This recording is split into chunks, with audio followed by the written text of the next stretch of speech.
his year again. Rory is a rare repeat winner at Augusta. Back to the middle and into center field. Caglione is going to be waved home by Vance Wilson, and he's going to score. And so you could tell that Collins was just trying to get the ball to the right side, and he did even better than that. Getting a runner to third with less than 2 outs. And there's a line drive to center field. Here comes Collins, and the Royals are back out in front. Hill takes off. Good pitch to throw on for Carter, and he throws a strike to Massey for out number 2. As this one is driven into right field, Harris back at the warning track, leaps up, and he makes the catch. They lowered the wall to 8.5 feet to have more action, and it's Harris taking it away. All right, a Monday edition of The Zone right here on Sports Radio 810 WHB. Jason Anderson with you, Sterling Holmes, Michael Darcy, Jack Johnson hanging out with us, heading up until 2 o'clock. The next 4 hours we've got you. A lot of stuff to get into and talk about today as the Royals with a day off. It's interesting. They took a couple days off over the last 4 days, too, so it's weird.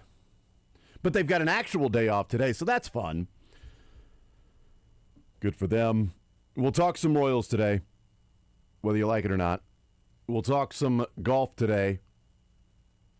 We'll talk some NFL draft. We'll talk about the story that broke over the weekend, yesterday, about Reuben Bain. We'll get into that as well.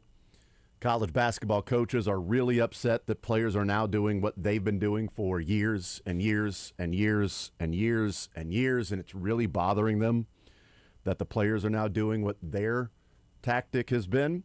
We'll talk about that, certainly. Joel Penfield will join us coming up at noon. One Royal Way podcast. Mick Schaefer at 1 o'clock, KSHB 41 Sports Director. We've got Learn, Funniest, and Best from the weekend, all still to come. Let's start off with the Masters and Rory getting back-to-back Masters victories, back-to-back green jackets. Unbelievable that he goes so long without winning one. And the story of his career for 11 years straight was not being able to complete the Grand Slam, not being able to come through in the Masters, second place finish a number of years ago. And last year he gets it done. He wins. And maybe that big monkey was off his back when the green jacket was placed on his shoulders. I actually thought he was going to run away with this thing. When we saw the Thursday and Friday round, I thought, well, Rory, this is like a tiger where it's going to be no drama on Sunday and on the second 9 at the Masters, because this is just Rory free of any of the stress of trying to win the Grand Slam and win a green jacket. That wasn't the case. It got pretty close. 4 different players held the lead at one point on Sunday, which is fun. Awesome. The back 9 was certainly interesting with some great shots, some bad shots, some shots we still haven't seen. Thank you, CBS. Yeah. By the way, did Rory make that last shot, or did we all just assume that he made it? Was that a green screen where Rory didn't actually putt the ball, where he just... As it pick it up, it's good. He took the putter, he swung back and forth, but there was no actual ball there, and he just then celebrated because the whole thing is a simulation. I love that Sam Burns was in it, and we saw one shot from him the entire day on Sunday, and it was when he hit a bad shot.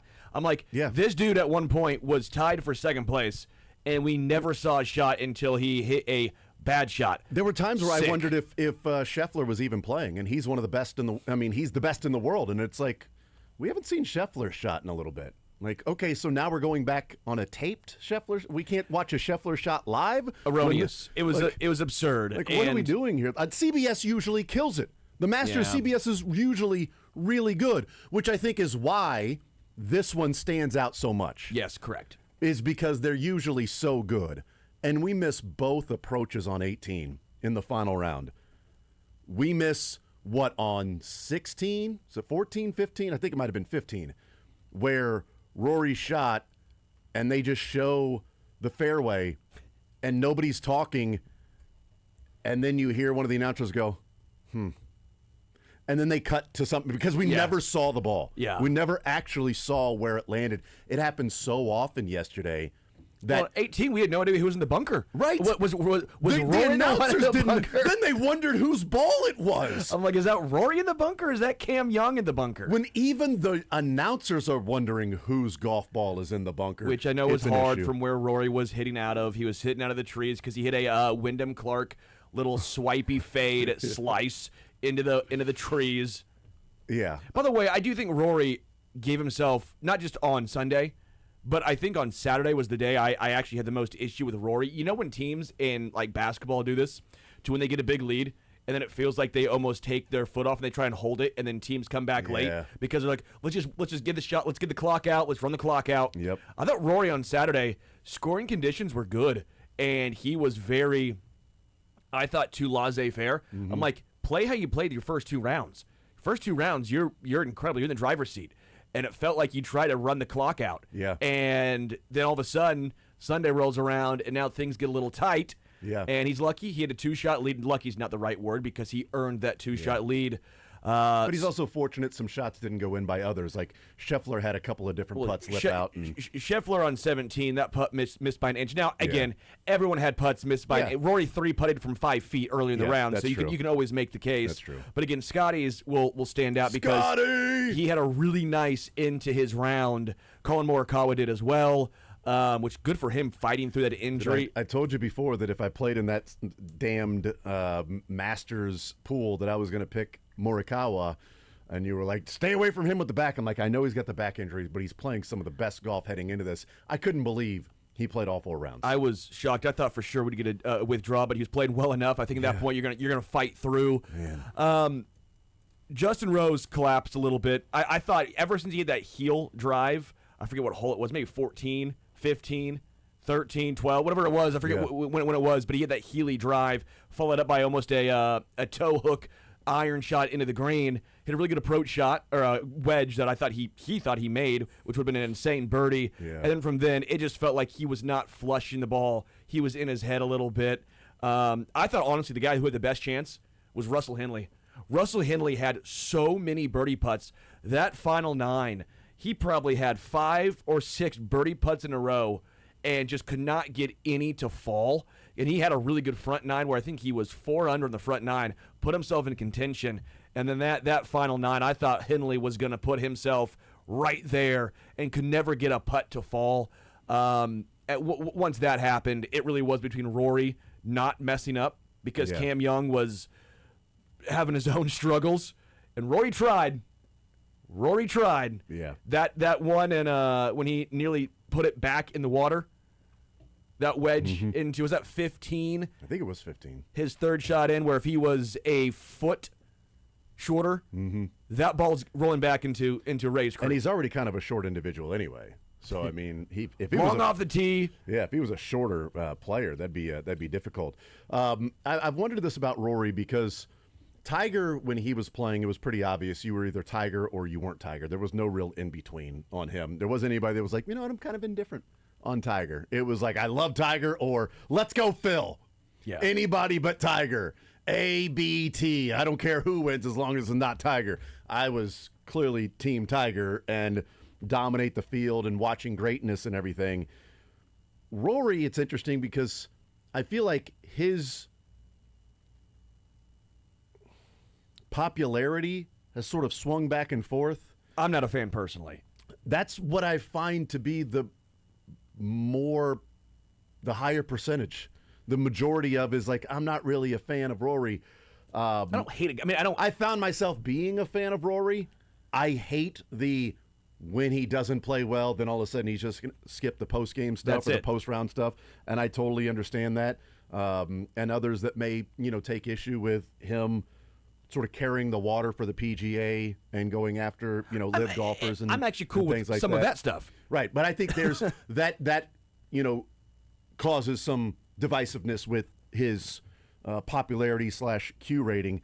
It's odd that I've actually found myself being like, kind of like him, kind of dislike him. I'm probably the rare person that would have been, I'm indifferent on Tiger, Or maybe the rare person that's just like, I kind of see both sides with Rory. I rooted for him last year. I'll root for him this year. I also get bothered by him a decent portion of the time, too. I think if he didn't have a Irish accent, that people would think he's a bleep. I think people are sitting here going, not the same, but like Patrick Reed. And I have... That's Captain America to you. I don't like... I'm not like, oh, I hate Rory. I just don't find the love. I think he's done so many things that are just childish.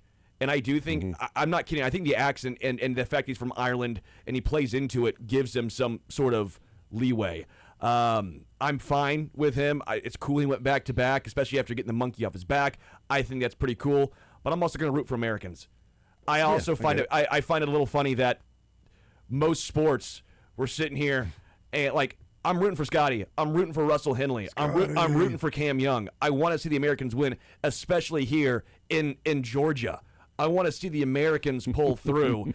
I don't know if I'm there. I'm not saying that I'm booing the guy, but I'm trying to have final free throws Christian Moody this thing. I'm gonna get loud. Wow, how about that? That's right at you, Jack. Yeah, took a shot right at you and Michael. I mean, just a direct shot. Getting loud, dog. For no reason whatsoever. I mean, that's not even a part of this conversation. Rory didn't go to KU or Mizzou. He didn't go anywhere. Like, I don't know what you brought that up for. Is he hitting the portal or something? He might be. Rory might be in the portal. Let me ask you this: do we think he's in the second wave of now Rory winning majors of his career? He's 37. He went from 2014 to last year without winning a major. Then he wins the Masters. Now he wins it again. He won the Players last year. Is this a run where Rory can pick up a U.S. and an Open and be a two-time Grand Slam and be only the third player in history to have multiple Grand Slams, where it's Jack and Tiger? I think the answer is yes, because you're seeing Justin Rose still do this at 45. Yeah. I do think Rory's swing is more vicious, and I wonder how that, again, we know that with Tiger. That was health and injury, / non-injury or injury and body breaking down. But we haven't really seen it, and Rory has a great base. He's a very strong legs. It's not like it's not like it's a 5'9" pitcher throws 100 and you're like, oh, that's not gonna his arm's gonna fall off. The way Rory swings, it's quick. We see how much power he generates, but it's not unsustainable. Again, my thoughts. I'm not the biggest Rory guy, but I can also recognize what he's done. I do think he's got to get better on those short putts, which has been his issue. Like, if he had an issue, it's pulling those short putts. It's pulling wedges. We even saw, again, that 3-putt earlier on Sunday. It was 5 feet away. He pulled a putt, and then he pulled it again. I find myself, like, I root for greatness, and I know he's great. I think yesterday, and maybe last year did it, but I think yesterday, I think he passes Nick Faldo, and he's said for a long time he wants to be considered the greatest European golfer ever. I think he is that. Sure. I think he's now, done that. There's no sir in front of his name, though. That's a good point. Not yet. We'll see. But Rory's got 36 top 10s in majors. Faldo's got 26. They both have 6 major championships. So I do think Rory surpassed Faldo by tying him in majors. But I do find him, I do find myself rooting that if he gets another major, he only gets one more, so that he doesn't get to 8 and tie Tom Watson, so that Watson will still be up there in the ranks of, the major golf winners, that Rory doesn't get to 8 and join that you've got, Jack and Tiger and, 9 and then Tom Watson. So it's not that Tom Watson and Rory. But I do think he's going to get there. I think he's got a couple of more majors. I don't know if it's a U.S. or an Open that's there, but I think he's probably going to win at least one more. And I would guess probably 2 before his career is over. I think he'll get to 8, but I am rooting for him to stop at 7 if he gets another one, for obvious logo reasons. I want Tom Watson to be up there. Jack, strong thoughts on Rory? Do you have any? Do you have a rooting interest on Rory? Because I find myself being in the low minority of. Yeah. Kind of go back and forth on Rory. Sometimes I'm rooting for him. Sometimes he bothers the hell out of me. They split the G over there. We smoke the G over here. I love the first part of that. Yeah, because I do that a lot with the Guinnesses that I drink. But to me, just answering this question brutally honest, when I watch golf. I'm not a huge golf guy, but obviously when you see a tournament like this, you want to have some sort of idea of what's going on. Really, for each and every Sunday, I want it to have a storyline. I want something big to be happening, whether that person is somebody easy to root for, like a Scotty Scheffler, or you have somebody that's a bit controversial, like Rory. I mean, I love that Sterling brings up, with his accent, right? It's this not an aw shucks mentality, but he does a lot of things that people would frown upon of being a top golfer in this sport. But he's really good. That's now back-to-back times he's won this thing, and that was the storyline going into this. Could he do it? There also was the he's practiced a lot on that course, right? He even brought it up that it was a little bit easier for him.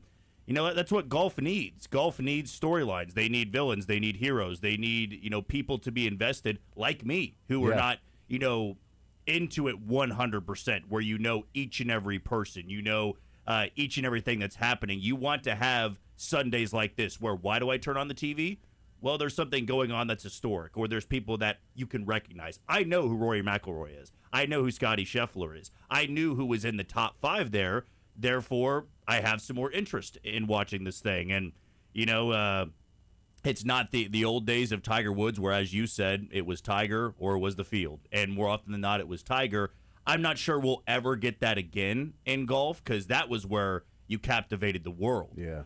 And we were almost drawn to this reign of dominance where it didn't get boring that Tiger won all the time. It was like, this is so unbelievable of what we're watching. And even the guys that are finishing second and third and fourth, they're not bad golfers. They're just not Tiger. Where I do like that there's a little bit more competitiveness of who is the best golfer in the world right now. We had a conversation a year ago, I want to say around this time, where it was, is Scotty now by far and away the best? And then Rory wins the Masters back-to-back times. And he deserves some recognition now. And that is, kind of adding to this storyline talk. It's something to watch. And now going into next year, that'll once again be the storyline until somebody dethrones him. I do think when you look back, too, on the Tiger reign, it really was just him. I mean, you look back even prior to him, everyone had a couple guys. There was always a couple guys who were around. I've always said, as each sport gets older, as you look at, let's say, 80s in the NBA to now in the NBA, you look at the 60s in baseball to now in baseball, it's not that the top players get better. It's not that Babe Ruth, with today's technology, wouldn't have still been Babe Ruth. It's that some of the guys he was going against, or some of his teammates, those are the guys that have gotten better. The end of the bench, the 10th guy in the NBA, on a roster. Well, now the 10th guy could have been, I don't want to say a star in the old days, but Larry Bird would have been Larry Bird. It's the other guys. It's the average players that I think get better. I think we look back at Tiger's era. It was Tiger. It was Phil. There's some other guys. I'm not trying to take a shot at Mike Weir, Vijay Singh, or any of those guys. But you look at. But I think that puts it in perspective when you say the other guys' names compared to what we're watching now. I think the depth, and because I just think that golf has exploded. You see it now as, I'm training for golf. You see just the iteration, the layout, even in America, of how hyper-focused it is and how many great golfers there are. Just an absurd amount. And so for me, I just think that there's never been a deeper amount of great golfers. Again, Tiger was always going to be Tiger. Phil was going to be Phil. But I think that the next grouping of guys have gotten so much better, and maybe people will push back and disagree, and it's all technology. I know there's going to be, and the golf ball and all those things, sure. But just that's why I think we see a lot closer FedEx rankings or top 10 world rankings, because I think there's so much that middle level has gotten so much better. Yeah, I mean, there really wasn't the only close to contemporary to Tiger was Phil. It was like Tiger or Phil, and there are a number of different guys in today's era that are up there that can be considered. Well, this guy, any given tournament, can Bryson DeChambeau win? Scotty Scheffler, Rory, Justin Rose has been there in the Masters so many times and can't come Schauffele, through. Spieth, still to an extent, Matsuyama, Morikawa, Cam if he Young. didn't have the back injury. I still think that Russell Henley is one of those guys that's still kind of getting close. I think that, then you have the other young guys. You have Akshay Bhatia, who was doing great. He was top 5 heading into the cut. And then the final 9 for him, he shoots a 44. what Akshay? What are you doing? Did you have him on one of your teams or something? A lot of things. Interesting. Yeah, top 5. And then he goes, what if I shoot a 44 on the back 9? What if? What if I did that? What? So he asked, what if I did that? What was the result? Screwing me. Okay. Good to know. That's an interesting result. I thought maybe just got cut. Maybe just get cut from the golf course. But that's different. That's a whole nother level of controversy with Akshay Bhatia. That's not a winner. So there you go. We'll take a timeout. We'll come back, and I want to talk about the Royals. We will. We'll talk about what's going on with this team. There was a stat out there that I saw today that perfectly encapsulates what we've watched through the first 16 games. Somehow, in their own division, by sitting 7-9, they're only 2 games back. But this feels like you're only 2 games back while you're giving games away that at the end of the season you go, man, they're only a game and a half out.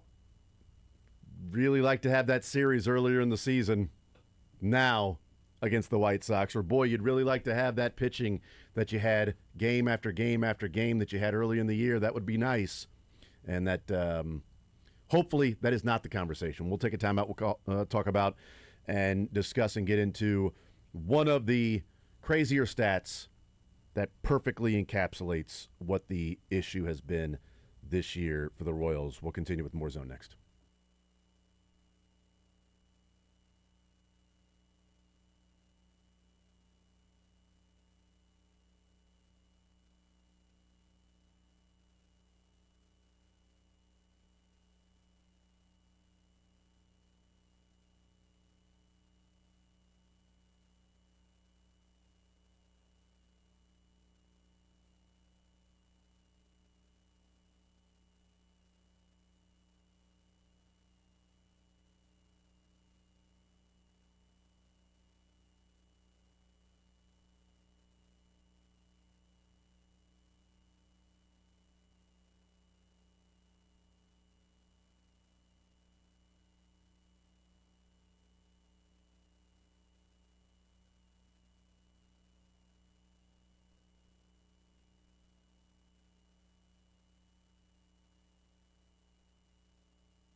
All right, we'll continue right here on Sports Radio 810 WHB. Jason Anderson with you, Sterling Holmes, Michael Darcy, Jack Johnson hanging out with us.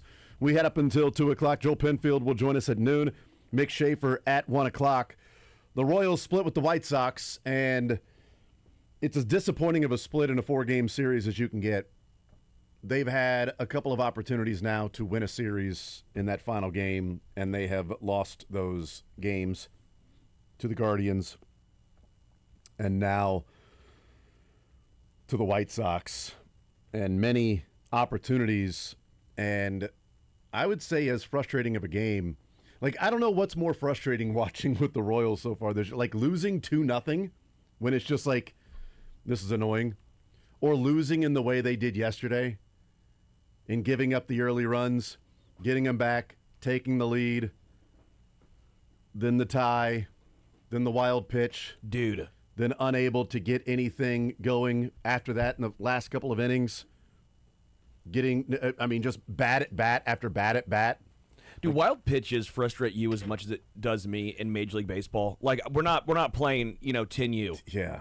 Yes. A wild pitch in that situation is just, it's absurd. I mean, there's nothing Carter could have done. I mean, Carter behind the plate, there was nothing he could have done. No, it was so bad. And it's not like Schreiber's out here who's Randy Johnson. Yeah. We're like, oh, we'll live with it. Yeah. It's not like he's a member of the White Sox that has 5 straight walks in a game that you still don't win, oddly enough, randomly, which is great. But even in that, like, 9th inning, like the at-bats. Yes. Like Isbell swinging at something at his feet. Michael Garcia, 1-0 pitch. A 1-0 pitch. A lazy swing on an outside pitch. Like, what approach is that? Like, it's a 1-0. That is a 3-2 or an 0-2 swing. Yes. Battle, stay alive, put the ball in play, don't strike out, try to get on base, whatever it is. It was 1-0 and just flings the bat out there for a lazy fly ball to center field. Like, it was rough. It was bad. And then Vinny just simply looks lost. Yeah. Like, Sir Anthony, when it's low, it's a splitter. Like, I feel like it's a little bit like the Tim Wakefield and the knuckleball. If it's low, let it go. If it's high, let it fly. Like, Vinny just kept swinging at stuff at his feet, and it just kept dropping off the table. And there's no reason why Dominguez would go to anything else. Just keep throwing at the bottom of the strike zone and have a strike the ball and let Vinny swing over the top. And that last swing, when he swings and goes down to a knee, because that's how far away he was from hitting it, like, it's a number of guys that are lost right now at the plate, or different nights guys can't come through. Did you see this stat with Bobby Witt? Sterling, did you see the stat with Bobby Witt? I don't know which Michael, stat. did you see it? Okay. It depends on the stat. Bobby Witt has reached base 30 times. Yeah, I saw this. And he's been stranded 29. It's actually 28 that he's been stranded because he got caught stealing. So you can't really say he got stranded if you get caught stealing. I'm going to go with 28. Seems fair. He scored 1 run.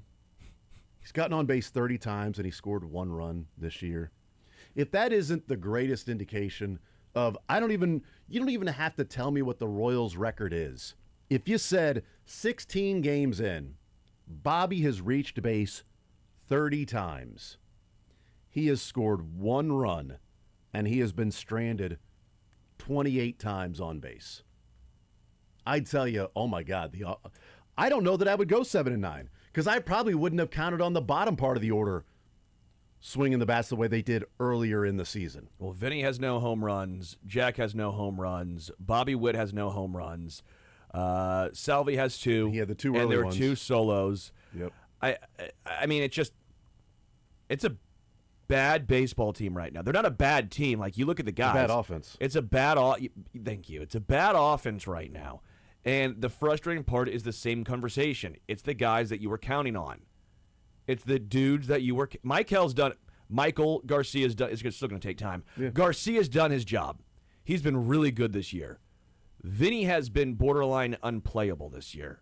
He has the 3rd worst WAR of all starting first basemen in Major League Baseball right now. And again, I think he's going to turn it around. He's had slow starts. It's what he does traditionally. It's just nothing looks good with him, though. It's not like Bobby's hit the ball really hard and has been pretty unlucky. And you're sitting here going, and he's getting on base at 370. He's getting on base at 370. He's doing other things to make up for it. Yeah. Salvador Perez, not really. Somehow Salvi has a positive WAR with 507 OPS. Defensively, he's been pretty good this year. The ABS calls have been great, but somehow he has a Vinny's been, to me, the main culprit. Salvi, yes, but you need Vinny to do more than your 36-year-old catcher. There's different expectations. I think Vinny's been part of it, certainly, but, I mean, Jack's got a slug better than 313, whether that be Jack Caglione or Jack Johnson. Somebody named Jack on the Royals needs to slug better than 313 as a right fielder who's got power like Adonis.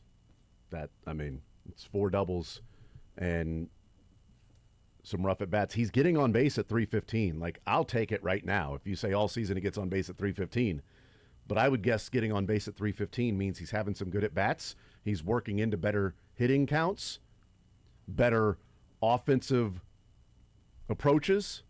So therefore, squaring up the baseball would be more often, and with his power, he'd have 3. If you said 16 games in, he's got a 315 on base percentage, minimum 2 home runs for me. Minimum 2 home runs, probably 6 or 7 extra base hits through 16 games. 1 extra base hit every other game if he's getting on base at 315, because that's telling me that he's working the count, he's taking a walk, and he probably doesn't have a 150 batting average either. So he's putting the ball in play a little bit more. I had always wondered, for the Royals' sake, with Salvador Perez, at some point, we all know this to be true, the father time is going to catch up with him. I mean, we can play this game over and over again of, every time you start to doubt Salvador Perez, he catches fire. He starts hitting more home runs. The bad luck that he's been running into with hitting the ball hard, but it's right at somebody. Eventually, it flips to the other side where he goes from hitting 140 to 240, and now it looks a lot different in the middle of your order. But when you play that game year in and year out of, it's Salvador Perez, he almost always figures it out, we just know that at some point he's not going to. And whereas in years past, you would say, no, it's 150, but he is hitting the ball incredibly hard, there's not anything at the plate that Salvador Perez is doing that is indicating he's close to breaking out. And same goes for Vinny Pasquantino. I would just side with Vinny a bit more because he's younger, because he's coming off the season he did, and because notoriously he's a bad April player. Whatever the reason is, it's just the reality of it. Vinny Pasquantino does not hit well in April, where Salvador Perez, he's 36, he's hitting 4th in this lineup, he's playing every single day. Mm-hmm. That did concern me going into the year if it finally was the year Salvador Perez didn't figure out. Because we've said this before, the fall off for him is not going to be this gradual, he hits 215 one year, but he still has 30 home runs, and okay, now it's probably time to move him into a secondary role, or he calls it a career.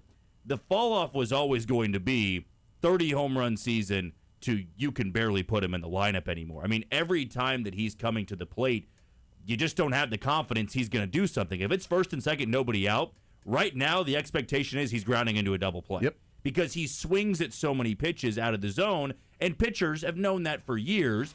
He's just always been able to maybe put one over second base, or to put one into the gap, or they miss with one and you can hit it out of the park. Right now, I think the game plan is pretty simple for pitchers. I'm not throwing anything close to the zone, and he's just swinging and swinging and swinging, and the contact's not as hard. Whereas Vinny, we saw it in the last at-bat of the game. I love that, he is the guy that he is with being this personality, this leader of this team. But with the way he's swinging the bat, when he came up with Bobby at first, I didn't think he was going to put one out. I didn't think he was going to extend that inning. Sir Anthony Dominguez has really good stuff, but right now, you just see a bunch of hitters in that lineup and key contributors that are puckering up in big spots. And you can't have that happen. They would tell you right to your face, we're just not doing enough right now. The guys that you are paying to drive in runs, they're not doing it. Bobby and Michael are getting on base enough where he should have scored more than one time in the first, 16 games of the season. It can't be one run. One time. I think for me, you can't put Vinny and Salvi back-to-back right now. If I'm Q, you can't have them 3-4 because I'd put Carter up there. I'd put maybe Carter third. Get more at bats for Carter right now. I don't care who you put 3-4. All I know is I'm not putting Vinny and Salvi 3-4 because that's been automatic two straight outs. Because even if Garcia gets on base, let's say Bobby gets on base, well then now it's 2 straight outs and then Carter's up and has to do something with 2 outs. I'm splitting Salvi and Vinny out. I get it. That's supposed to be your 3-4. We'll see on Tuesday if something changes. I don't think it's going to. I don't know how you go to Vinny, your leader, your Salvi, your leader, and say, hey guys, we're moving you down in the lineup. But you gotta split them up. I don't know who's gonna be who, but you gotta do it. Well, and it's not like, look, they don't have somebody waiting on the bench to come on and hit 40 home runs, but the guy played in the World Baseball Classic, played almost every game except for the semifinals when he didn't catch, and he's played every game this year as well, whether that be DHing or behind the plate. Every single game. I feel like every offseason we hear the Royals front office or coaching staff talk about preserving Salvi for a full season and not overloading him with games early on so that you can have him fresh as the season goes along. And that seems to be only, he'll just catch less. We'll put him at DH a little more. I don't think there's anything wrong with just simply saying, Salvi, you got the night off. I know he's going to argue with you, but that's the point of being a coach. Yes. I mean, you got to deal with that. And Salvi's going to have to deal with it. I think part of it is I get wanting to play him for home games specifically because if you are a casual fan, you want to see Salvi. I get it. I get that's not what you should do because you want to win more. But I also understand there's not someone waiting on the bench who you're like, yeah, he's clearly a better player than Salvador Perez. Maybe right now you could say that, but I think in the long run for the season, you need Salvi to at least do something. So I get for home games, for the fans, tickets, sure. An away game, if he's scuffling like this, sit him. Sit him. And again, maybe put him 7th. Drop him down. I mean, I'd be perfectly fine with that. I mean, honestly, haven't we talked about, like, if the Royals offense is playing the way that is a championship contender, a division winner, that Salvi's probably not batting 4th? Yeah. He's not cleanup if they're hitting well. Yeah. I mean, it could be Jack. It could be Carter.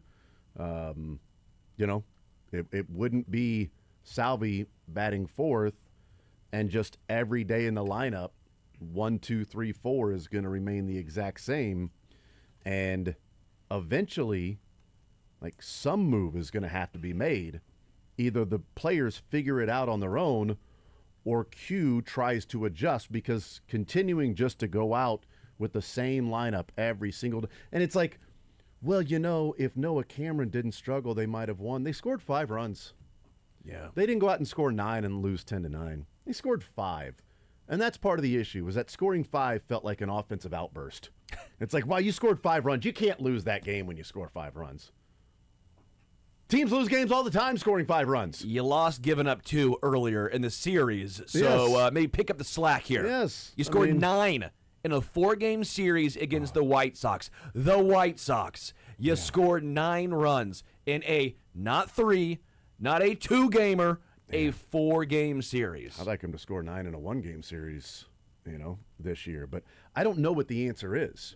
I don't know if it's, you slide Salvi down in the lineup. Okay, so does that mean that Carter and Cags move up? Well, Carter, while he's been taking some good at-bats and swinging the bat well, he's still only getting on base at 283 right now. He's the only guy with power potential right now. Right. The only guy who's I don't disagree. parking him. I don't disagree. Him and Garcia are the only guys with power potential right now. Yeah. I mean, you've got 4 home runs with Carter, which is double than anybody else on the team. I mean, Isbel, Michael, India, and Salvi, the only other guys with 2 home runs. Bobby and Vinny have combined for 0 so far this year. They've, oddly enough, combined for 4 extra base hits, Bobby and Vinny. Your 2-3 hitters, or your in the lineup, and Garcia's been doing his job. And other guys down at the end of the lineup have, if we look at the course of the season, although there's been some hot and cold stretches, have been doing their job. I don't think Q can just continue to put the lineup out there the same way it is right now and go, we're good, they'll figure it out. Because then what's the point of being a manager? What's the point of having somebody there? Well, you manage the clubhouse. Okay, great, man. How great is the clubhouse if you keep losing? Like, no, we're managing the clubhouse. The guys are in good spirits. Are they in good spirits if you keep losing? Like, because the fans aren't in good spirits. So a player has to then suck it up and bat 6th or 7th or sit for a game. Vinny and Salvi are struggling. They've played every game. They are not seeing the ball. What if they just saw a game from the dugout? Maybe it makes a difference. Maybe it doesn't. But they haven't tried it yet. They haven't tried it with just take the day off, Vinny. Salvi, take the day off. You're not even pinch hitting today. You just come in street clothes. We'll figure it out without you. Maybe not Salvi because if Carter gets hurt. Yeah, Carter, yeah. But Vinny, all right, we got first baseman. We'll find some guys to play first base if need be, okay?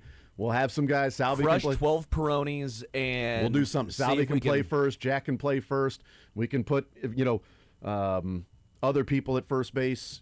Help make Lane Thomas a first baseman. I don't know. He couldn't possibly chase after a ball in the infield the way that he does in the outfield any worse. So I think he'll be fine. He can take less banana routes to a ground ball to him over at first base. I'm not sure. It's extremely easy to play first base. Tell him, Jason. It's very difficult. Tell him, Wash. Very difficult. I don't know if that's the answer or not, but just like, I feel like it's like, I think that's the desperation and the point that we're in is like, hey, Q, try something. Try something. It may not work, but try something there because the offense is not. He's trying everything from 5 through 9. Like that seems to be like, well, let's try to mix up the lineup here, 5 through 9. Let's figure something out. And solid. it's 3 and 4. Been good. And 3 and 4 is the issue. Like, let's call it what it is. 3 and 4 has been the biggest issue for this offense. And every night, 3 and 4 is in there as 3 and 4. And yes, as Jack said, they will be the first ones to tell you that they're the issue. Vinny said it on Thursday night when they lost 2-0 to the White Sox, that you can't be a good offense when your 3-hitter is hitting 150. That's what he said on Thursday night. He's right. But who are you sliding into that 3-hole if he's out of the 3-hole and he's batting 150? Carter, right now. Could be Carter. Honestly, like, I know this sounds odd, but, I mean, India's getting on base at 340. He's sort of doing the things you want him to do. Yeah. And getting on base. He doesn't have a high batting average. It's 184. But a 184 batting average with a 340 on base percentage, it's pretty good for India. He's got a couple of home runs. I'm not saying he's number 3, but you're moving guys around. I mean, you acquired him to be your leadoff hitter. I know Michael has not been an issue at all.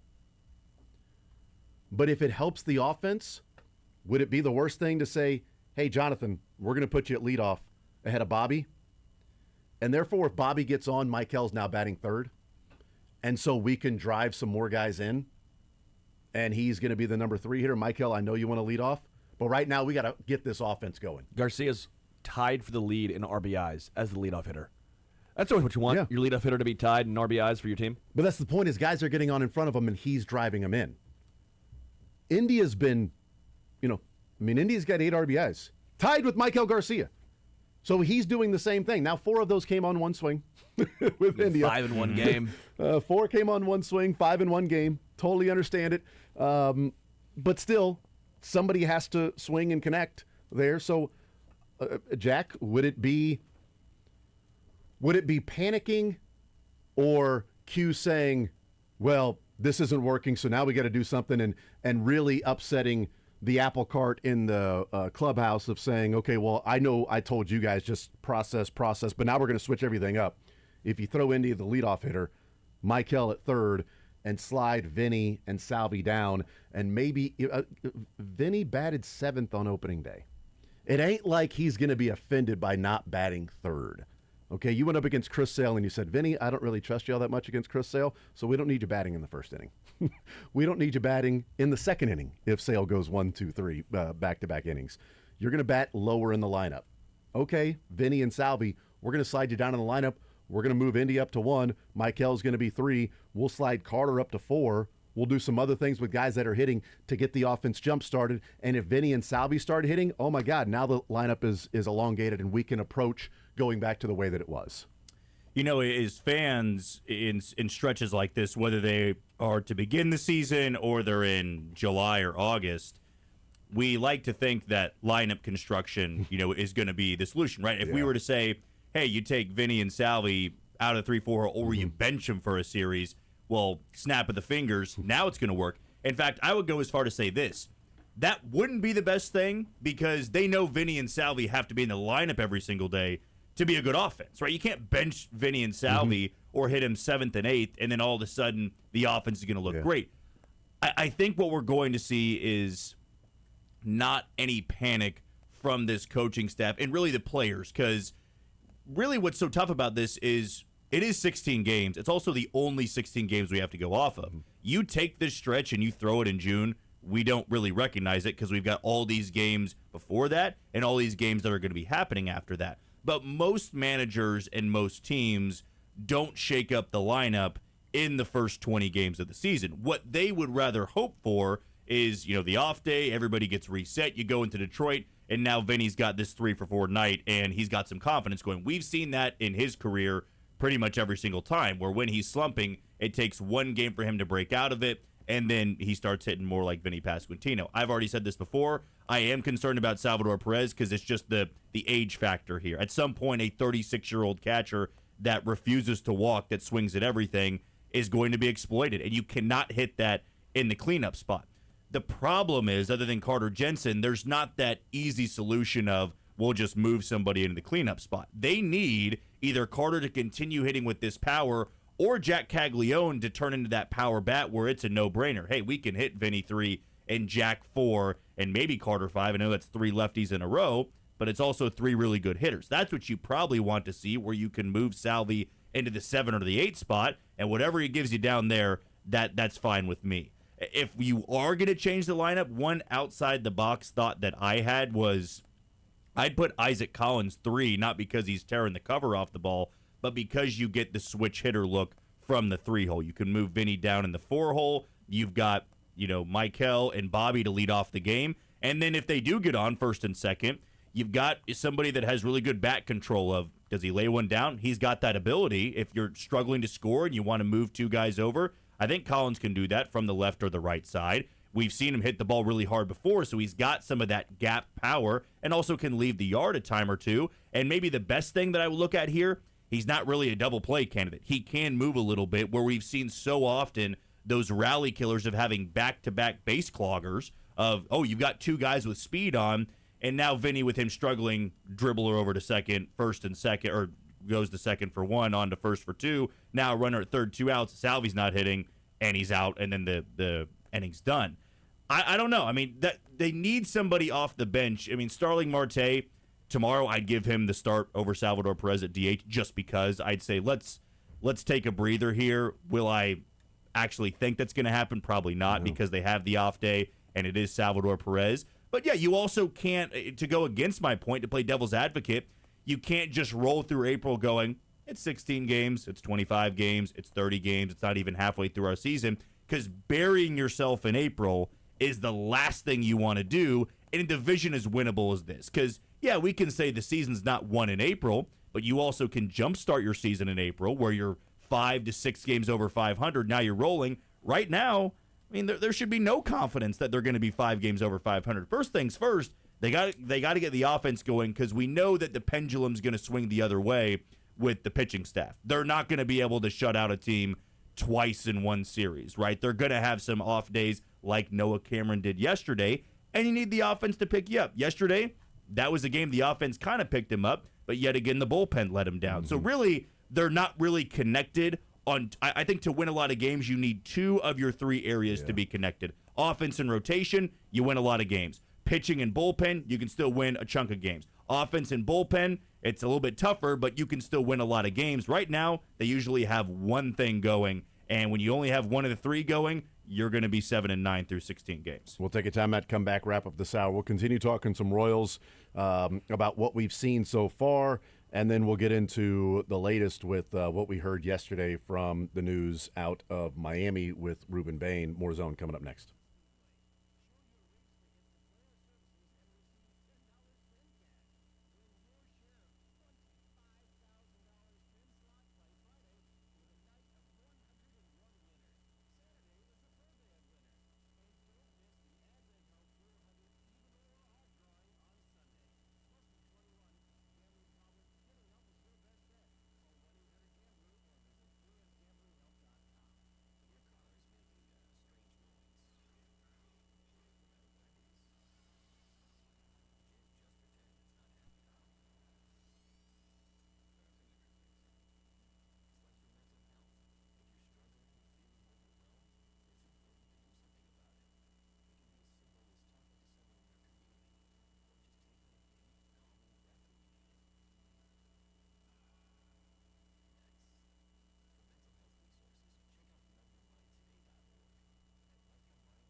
All right, wrapping up this hour. On the other side of the break, we will talk a little bit more Royals. Is this a 16-game stretch? We'll get into that. Yes, no. We'll also talk about what we learned about Ruben Bain and the incident from March of 2024.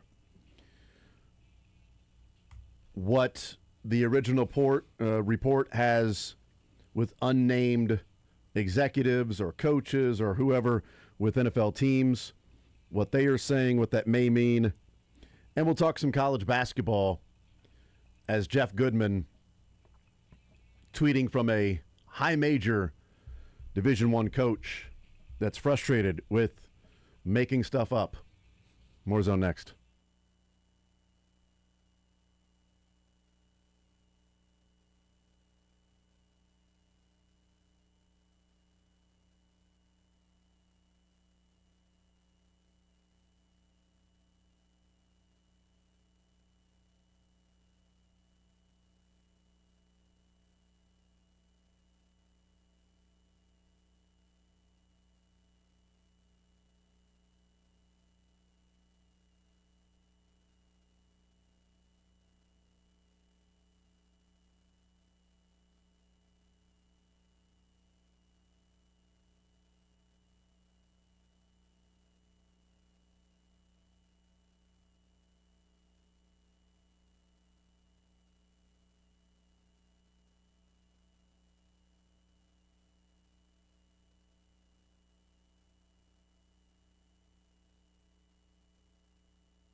I will continue right here on Sports Radio 810 WHB. The Royals with an off day tonight.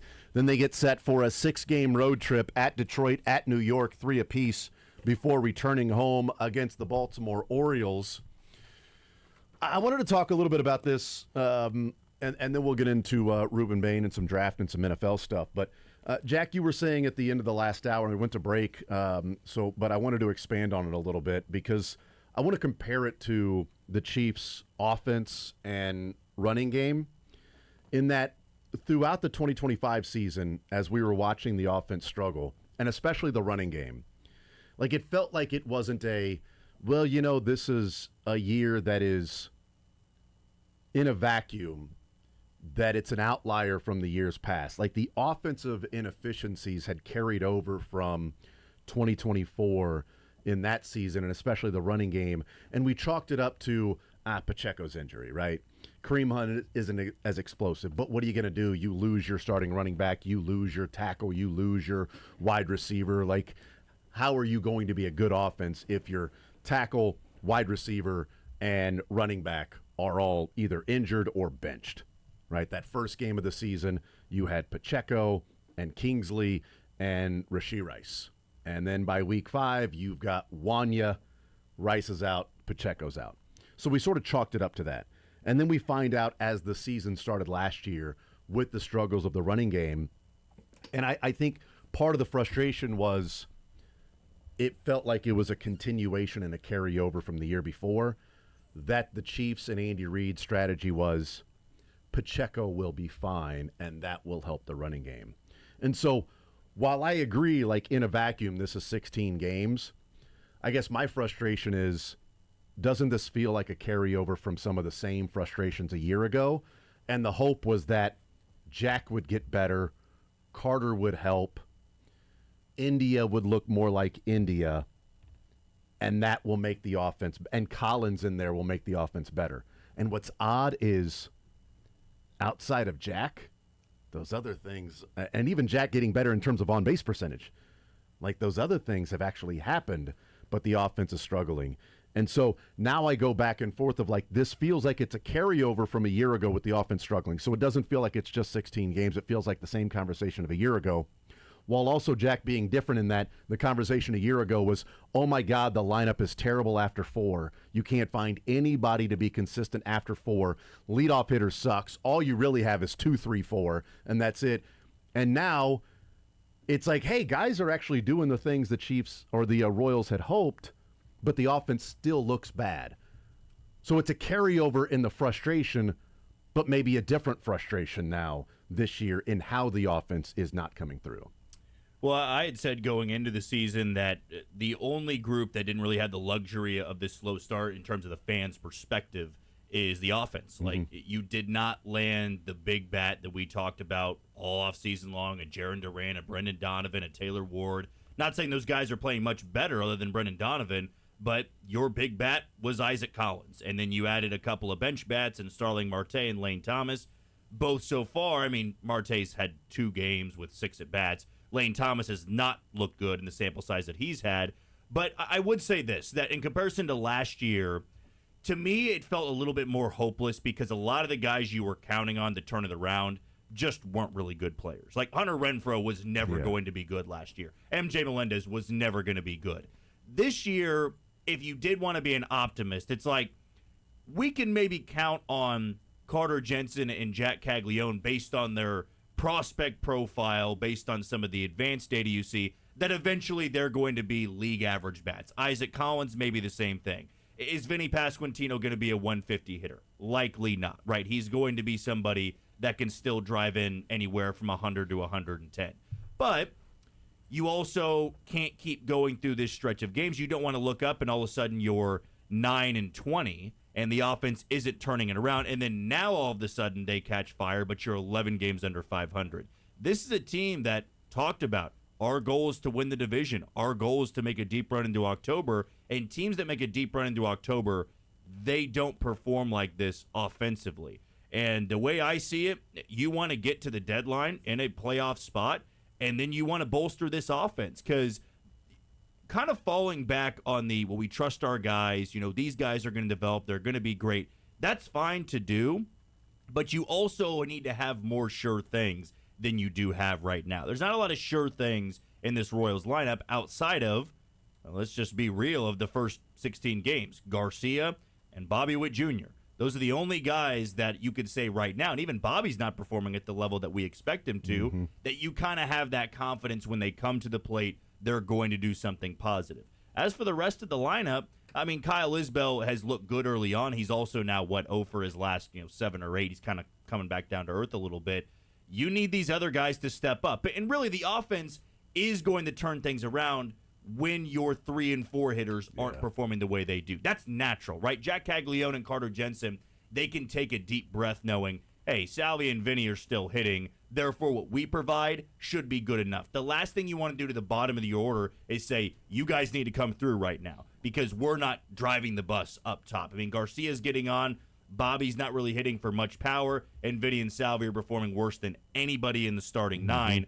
Once they can get back to where you expect them to, now you can see the wheels start to spin a little bit. We don't want to overreact to 16 games because I feel like we are only doing that because it's the 16 games that we have in front of us. As I said earlier, you put this in August, September, it's just a really ugly stretch. But I'm also tired of falling back on it's early. At some point, there's just too many good hitters in this lineup, too many good players to be performing like this, especially when you've had back-to-back years where what's been the major issue? Why couldn't you win in the ALDS against the Yankees? The offense was not good enough. Why'd you miss the postseason? The offense was not good enough. Why are you 7-9? The offense isn't good enough, and that has to change sooner rather than later. And I think the frustration maybe and the concern that I would have too is, was it 2023 or was it 2022 when Vinny came up?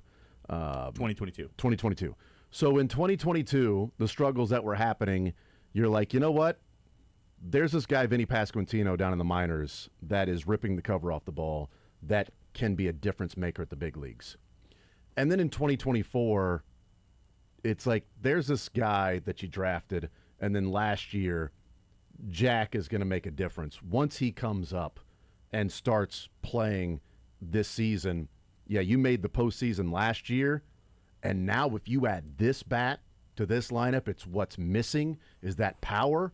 And if he can hit anywhere near this, you can move him up to number 4 and have that true power hitter. Maybe lefty-lefty isn't great, but if Salvi's going to be hitting 30-plus home runs, then boom, have Jack hit 5.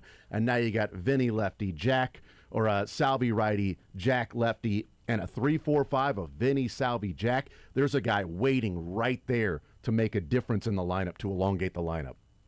This year, if Carter can hit like he did to end the season, he can really affect the lineup. So, 3 of the last 4 years, there's been a player that we've looked at and said, this guy in the minors is killing it, that can really help the offense. That's not in the Royals farm system right now. They've graduated. The Vinnies, the Jacks, the Carters have graduated. Blake Mitchell is in high A. Gamble and Hammond were just drafted last year as high school kids. They weren't college first-rounders where you go, boy, if they start hitting well, that would be great. Gomez is a rookie. Ramon Ramirez is in high A. Man, I'm looking at it right now. They're Ricardo's in A. A+, or high A. There's no solution. There's no not for 2026. Right, exactly. Not for 2026, maybe for 2027.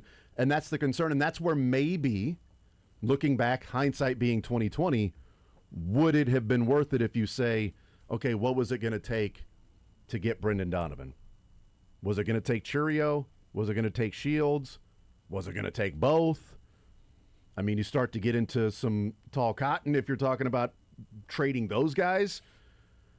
But if Brendan Donovan is on the team playing in the outfield and is, batting 300 and getting on base at 400 and has 4 home runs already, are the guys that are going to be on the team in 28 worth it versus Brendan Donovan in 26, 27, 28 on the team with Vinny and Bobby in the last couple of years of Salvi and maybe Jack and Carter and Michael and this sort of group together over the next 3 or 4 years? What's a better solution or a better value asset to you? A couple of guys in the minors that could be really awesome, or a guy that is what would feel like a difference maker in the lineup with versatility and elongating that lineup for the next few years with this group of players also in their prime. Yeah, I mean, it's something that very well could bite them in the ass come June or July when you're a team that's hovering around 500, but the offense is still holding you back. And I'd have to wonder, you're within striking distance, which I still imagine based on what the American League Central looks like, what the American League looks like as a whole. The Royals at probably worst could be within 7 games of a playoff spot by the deadline. Like I don't see them bottoming out because the pitching staff keeps them in a lot of games. And that's also the thing that makes you rip your hair out. You've got a rotation that, yet again, is top 5 in baseball. Now, the bullpen has been just awful so far to begin the year. But the rotation gives you probably on average 5 to 6 innings to get going, and they don't get going. But going back to the point of being within striking distance, that might be when you say, hey, we didn't, pull the trigger at the winter meetings. We didn't pull the trigger right before spring training. Now we have to, because now we have more of a sample size on what some of these guys are doing, right? You might get to a point where you say, Jonathan India and Michael Massey are just not cutting it. They are just not guys we can be starting every single day. Or maybe get to a point and say, look, Kyle Isbell's start to the season was fine, but he's a 4th outfielder. And maybe Lane Thomas is no longer on the roster. We need a true center fielder that's going to move the needle in this lineup. And that's going to naturally help the young hitters. Like, to me, this team can win the division if Carter Jensen and Jack Caglione become who they're supposed to be or what the profiles tell you they're going to be. How do you do that? You take all of the pressure off their shoulders. The last thing you want to do for a 22, 23-year-old prospect or a 22, 23-year-old kid is say, you're the one that's going to drive the bus for us. No, make them be the 5th and 6th option in the offense, but that can still be a really good 5th and 6th option. Go across the American League and see who made the postseason last year. Their lineups were not led by like 2 guys. It usually was you'd get to the 6th or the 7th spot in the order, and the pitching staff would go, damn, there's really no Blue let Jays and Dodgers. And the Mariners eventually caught fire offensively because they were aggressive and they had a really good pitching staff, but it's like, man, this team is really tough to go through, where right now it's like you neutralize Garcia and Bobby Witt Jr., I'll take my chances with the rest of the order. It is 16 games. And, I look at a team like the Seattle Mariners. I said before the season, that's the best team in the American League. They have the 2nd worst offense in all of baseball. Do I believe they're the 2nd worst offense in baseball? I don't, because where are some of their key issues? Cal Raleigh is performing horribly. Julio Rodriguez is performing horribly. That's just kind of the easy thing to point to. It's not a collection of 8 or 9 guys not doing their job. Why is an offense that's supposed to be better struggling? It's usually because their top players are not performing well.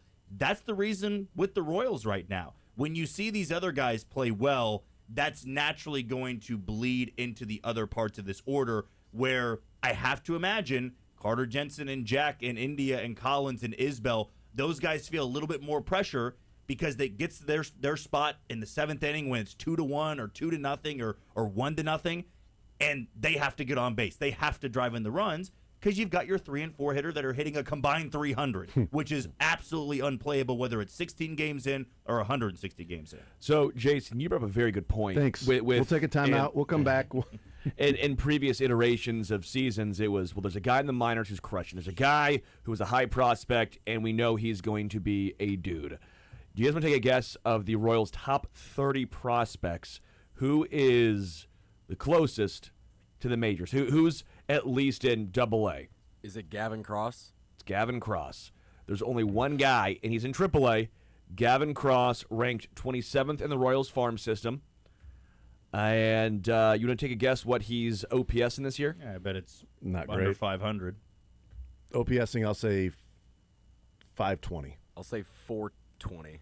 Nice. Of course you will. Tight, dude. You guys are way too high. He's OPSing at 303. He said 420, so I mean, he was. He was. He's hitting 95. He's hitting 95. And MJ April. He's slugging 95. I do like that he's hitting 95. I like how you put that. Yeah, I don't think there's any guarantee. We can play this game in June with John Rave hitting well or Nick Lofton hitting 320. Like, they're not the solutions for the offense. The solution is the guys you're paying to be your run producers have to start producing. If they don't do that, it's kind of irrelevant what guys in AAA are doing, what guys at the bottom of the order are doing. Your 3-4 hitters have to finish this year with north of 80 RBI.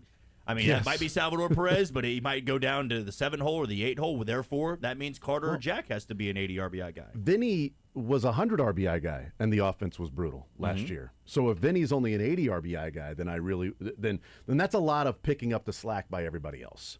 That's and the way the offense was supposed to improve was that Vinny would be that guy while everybody else improved. If the other improvement is just making up for Vinny's decline this year, then that just puts the offense right back at the level water that it was a year ago, which isn't good enough this year. So, and I agree with one of the first things we talked about on the show today was Vinny and Salvi will be the first ones to tell you that it's not good enough. It's on them. But and we'll talk with Les Norman about this tomorrow, because Les, I love the line that he's always used is, you know what, when you're struggling, man, just get caveman dumb. Yeah. Just get up to the plate and just see ball, hit ball. And I think there's an element of, with so much information now, that you could have paralysis by analysis of I'm struggling, so what am I doing? Is the swing plane there? I'm 1 degree off. Why? What am I doing that now I'm up 1.5 degrees off from last year when I was hot? How do I switch this? Okay, what am I seeing? The opposite, though. Well, probably, yes. Not see ball, hit ball. Well, Salvi needs to see ball first. See ball, hit ball, I don't think he's actually seeing it. Or what if Salvi, and I would challenge him, I would put some sort of, I don't know what you would do in terms of getting Salvi to do this, but I would challenge Salvi to have back-to-back at-bats where every single pitch he acts like he's going to swing and he check swings and never actually swings at a pitch. Guarantee he'll walk both times. Not if he just sits there with the bat on his shoulder and doesn't do anything. Yeah. I mean, it looks like, I was thinking about swinging at that. So the pitcher's like, I almost got him. Maybe if I throw it a little bit closer, but still a ball. I almost got him. I'm just check swinging at everything, right? I was going to swing at that. And he'd walk both times. Nobody's going to throw him 3 strikes before they throw him 4 balls. That would be foolish right now. And just challenge Salvi. Salvi, I don't think you can do this. I don't think you could go up and check swing and act like you're going to swing at every single pitch and not actually swing at one. And he would strike out going, "You're right, my friend. I couldn't do it." Thank you, my friend. That's another strikeout. And you're like, you know what? It would have been one anyway. It would have been one anyway. Now if you get 0-2 and they throw you a strike, then, hey, you know what? Our bad. We'll pay whatever money. We'll give you a get-out-of-jail-free card the next time we're in kangaroo court. Okay? There you go. You're welcome. But if he's challenged to do that, do we think somebody's going to throw him 3 strikes before they throw him 4 balls in an at-bat right now? If Salvi looks like he's going to swing. No. Not if he's just up there just standing there with the bat on his shoulder like, I've got a straight take sign and I don't care. I'm not even swinging at this at all. I don't know that a pitcher would be ballsy enough to throw him 3 strikes before 4 balls. You would never guess he would just sit up there and just take every single pitch. I'm not sure that it would change his approach completely, but if you are hitting 7th in the order, your goal is not, I got to hit 30 home runs, I got to drive in over 100, right? When you're hitting cleanup, I have to imagine that for his entire career when he has hit cleanup, it's like, I'm not up here to walk. I'm up here to drive in the guys that are on base. Therefore, I'm going to swing at absolutely everything. Do I really believe that if he was hitting 7th, all of a sudden he'd be this patient hitter? No. But I think mentally the approach does change a little bit because you aren't coming up with multiple guys on base. I mean, it goes without saying, you're hitting 4th, Bobby Witt Jr. and Garcia and Vinny are going to be on a lot when they're in their groove. You're hitting 7th, you're counting on Jack and India and Jensen to be on base a lot, which just won't happen at high of a rate as it will with the top 3 guys in this order. But they know how to pitch him. They've known how to pitch him for years. He's just been a little bit more youthful, a little bit probably stronger to hit some of those pitches 5 feet off the plate into right field. And I don't think Salvi's, we know this. He's not going to change his approach. He's always been that. But I think it would be hard to tell somebody to change their approach when he is one of the better bad ball hitters that we've seen. Now, he swings at a lot of them. It's like, boy, this guy makes a lot of tough shots. Well, he takes a lot of them, too. This guy really makes some difficult, highly contested, guarded shots. And he shoots a lot of them. I mean, it's him and Vladimir Guerrero Sr. Right, and Adrian Beltre was a guy that would be a free swinger and would take a pitch low and outside and hit it over the right field wall. Or a pitch high and outside, what are you doing? And then chop it into right center. What the hell's going on? Clemente was a free swinger. We've seen some guys that have been amazing bad ball hitters that just have unbelievable bat to ball skills, And Salvi's one of them. And so it's like, and I don't know if he's on the level of Vlad with bad ball. Vlad hit a home run that bounced. Okay. No, it wasn't a home run. That's now we're getting hyperbolic. It didn't bounce. He hit a single that bounced. Oh, was it a single that bounced? Okay. It was a single that bounced. Well, Todd Frazier hit a home run with the bat out of his hands. That's also true. I forgot about that. That was amazing. The bat was literally fully out of his hands when it connected with the ball. Like, that's just stupid that you could do that. I don't think he should get credit for the home run, though, if you do that, because you weren't even holding the bat at that point. But I don't think Salvi will ever go, yeah, I can't hit that pitch. Because he's been able to take an outside pitch and just drive it for a home run to right field. Like, he's been able to do that so often. When he's hot, he's not swinging and missing at those. He's driving them into right field. He's pulling them down the left field line. Yeah. A pitch in the other batter's box for a win in the wild card. I mean, we get the Salvi now free swinging, but we also got the Salvi in 2014 free swinging and hit the double down the left field line because he swung at that pitch. Oh, you take it. Absolutely. You'll take the Hall of Fame career. Yes, the Hall of Fame career. That's right. I mean, he doesn't have the elite back control like Ichiro, but Ichiro would take a pitch at his feet and plop it in the left center field, you know? Like, it didn't have to be right down the middle for those guys to get hits, and it hasn't had to be right down the middle for Salvi to get hits. But as the bat speed slows, and I don't even know if the analytics show that the bat speed is slowed, I don't know. But as you age, I should say, as you age, and Hosmer, tells a story about when did he know that it was over? When he would see something and swing and be like, that was ripped and I'm behind it. All right, I'm done. Like, my mind and eyes and body is reacting at the same time it always has, but I'm behind that pitch. I've slowed down to the point that I can't play anymore. So, Salvador Perez's bat speed this year is 72 miles an hour, which is 50th percentile. In 2023, it was 72.8. Yeah. So it's slowed down a little bit, but it's not enough to where you're going, oh my God, he's 3 miles an hour slower in his bat speed. Like, this guy less really lost than a mile per hour. Yeah. We'll take a timeout. We'll come back, continue rolling, and Joel Penfield will be our guest coming up at noon. We'll talk a little bit about what we have learned about the Ruben Bain incident from a couple of years ago, what that may or may not do to his draft stock. We'll take a timeout. More Zone next.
All right, we continue right here on Sports Radio 810 WHB. Jason Anderson with you, Sterling Holmes, Michael Darcy, Jack Johnson hanging out with us on this Monday edition of the show. Coming up next Thursday will be the NFL Draft, first round of the draft. Chiefs sitting with 2 picks as it stands right now. The news coming out about Ruben Bain yesterday. Had no clue what was going on. My nephew texted and put Ruben Bain, question mark, or oh no. I'm like, what happened? Was it something really good that there's no way he's going to be there at 9? Or was it something bad that maybe he's going to be there at 9, but then you don't draft him? So then we find out about it, and my first reaction was, I think probably a lot of people's first reaction is, this thing was 2 years ago, and we're just now learning about it from March 2024, and it's April of 26, and we are 11 days away from the draft, 10 days away. What is it, the 23rd? So it's Thursday, so 10 days away from the draft. Yeah. And we find out about this thing that took place in March 2024 from Read Optional, Substack. Now, if this was Run Pass Optional website, then I would say it was released by the Chiefs. Because, they don't do the read option, but the RPOs, they do those a lot. So if it was RPO optional, then I would say maybe the Chiefs put this out there. But read optional, no idea, never heard of it. But the story, if you haven't heard of it, or if you have, we'll refresh. Bain, a sophomore at Miami, driving on Interstate 95 at 4 a.m. on March 24th. March of 2024, March 17th of 2024. His vehicle struck another car before careening into concrete barriers on both sides of the highway. One of the 4 passengers in Bain's car, Destiny Betts, a 22-year-old college student from Georgia who was visiting Miami for spring break, suffered incapacitating injuries, was rushed to the trauma center from the scene, never regained consciousness. She spent 3 months in a coma before ultimately passing away. An incredibly tragic story. Obviously, wrong place, wrong time, terrible timing with everything. You go to Georgia, you're there visiting for spring break, and you lose your life in a car accident. A second passenger was hospitalized with injuries. 2 Miami players were in the car at the time of the crash, so it sounds like a couple of Miami players, Ruben Bain and Destiny Betts, in the car. And only one of them lost their life, unfortunately, and tragically.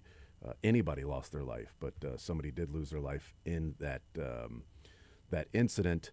There was no field sobriety test given at the scene, which people that are smarter than I can give reasons for that. One of them could be he didn't come off as if he was inebriated or intoxicated or under the influence of anything. It could be something as, and I hate to say the word innocent because you don't, but something as benign or innocent as, I'll give an example of, or a possibility that he was the DD that night and at 4 a.m. fell asleep driving, which is terrible and awful, but also something that, unfortunately has happened to a number of people before. Could be something that he was intoxicated, but we don't know because a field sobriety test was not given at the scene. Multiple league sources confirmed to Read Optional that they are aware of the incident and are continuing to investigate. A league source said, quote, "It feels like it could be Laramie Tunsil all over again. It doesn't feel like Bain has been transparent with us." Another team executive said, "We are concerned about multiple incidents. We are waiting for the other shoe." A source told Read Optional, citing recent incidents involving Henry Ruggs, James Pierce, Jalen Carter, Rashee Rice, is giving a team pause. "We are still looking. We need more details." Those are the different quotes given to the website Read Optional. Let's play this clip from Damian Woody. This was last night on SportsCenter. Damian Woody weighing in on the Ruben Bain news and the impact of what it could be for his future NFL player. This is not new news. This is something that's been out there for quite some time. All these NFL organizations have vetted this whole thing, done their homework, and, it's like it's not an issue. And so it wasn't like the young man was intoxicated or anything like that. It was an accident. I don't think it's a knock on his character or anything like that. So I don't think it knocks him from a draft prospect. If you're an organization, you like Ruben Bain, if you want to draft him somewhere in the top 10, then you're going to draft him in the top 10. It's interesting that he says this is out there. People have known about this. Now, clearly people around Miami, I guess, maybe would have known about this. But the fact that the careless driving charge against Ruben Bain was dismissed by a court, it lists here 2 weeks before Betts' death, she remained in a coma, and the careless driving charge was dismissed. Betts' family, as this became public, released a statement saying, as her family, we remain deeply committed to honoring her memory in a meaningful and appropriate way. Destiny's passing was the result of a tragic accident that occurred several years ago. While the loss remains incredibly painful for our family, we have worked hard to find peace and move forward. At this time, we are not seeking public attention surrounding this tragedy and respectfully request that our family's privacy be honored. We also wish Mr. Bain the best as he continues his life and career. A little bit different than people have made the comparison to Jalen Carter, that you had the reckless driving and street racing charges brought against him. You had the father of Devin Willock that filed a $40 million lawsuit against Jalen Carter. This seems to be the family saying, this sucks. It was a tragic accident. Accidents, unfortunately, do happen. And while our family is devastated by it, this isn't one to where we're going out of our way to try to exact some sort of justice or revenge or whatever it might be for what we felt like maybe somebody who was being incredibly flippant and cavalier with somebody else's life, mainly our family member's life, and did not put their life above whatever fun they were having street racing, as opposed to, as they say, this was the result of a tragic accident. Yeah. I don't know what it means for the draft stock for Ruben Bain in the on-the-field stuff, because obviously this is the tragic stuff that took place off the field. But it's 2 years old. And we have some people saying, yeah, teams are well aware of this. Sure. While Read Optional is getting quotes from people saying, we don't feel like he's being fully truthful with us. We're still trying to investigate. He hasn't been transparent with us. Which, I don't, which one is true? He hasn't been transparent, or this has been known by many teams and they're well aware of this? And also part of it might just be legally speaking, what's he able to divulge? Is he just saying no comment or talk to my lawyer about that? Or no one knows. And this is what's so hard is this sounds like a horrendous accident, that he wasn't drinking.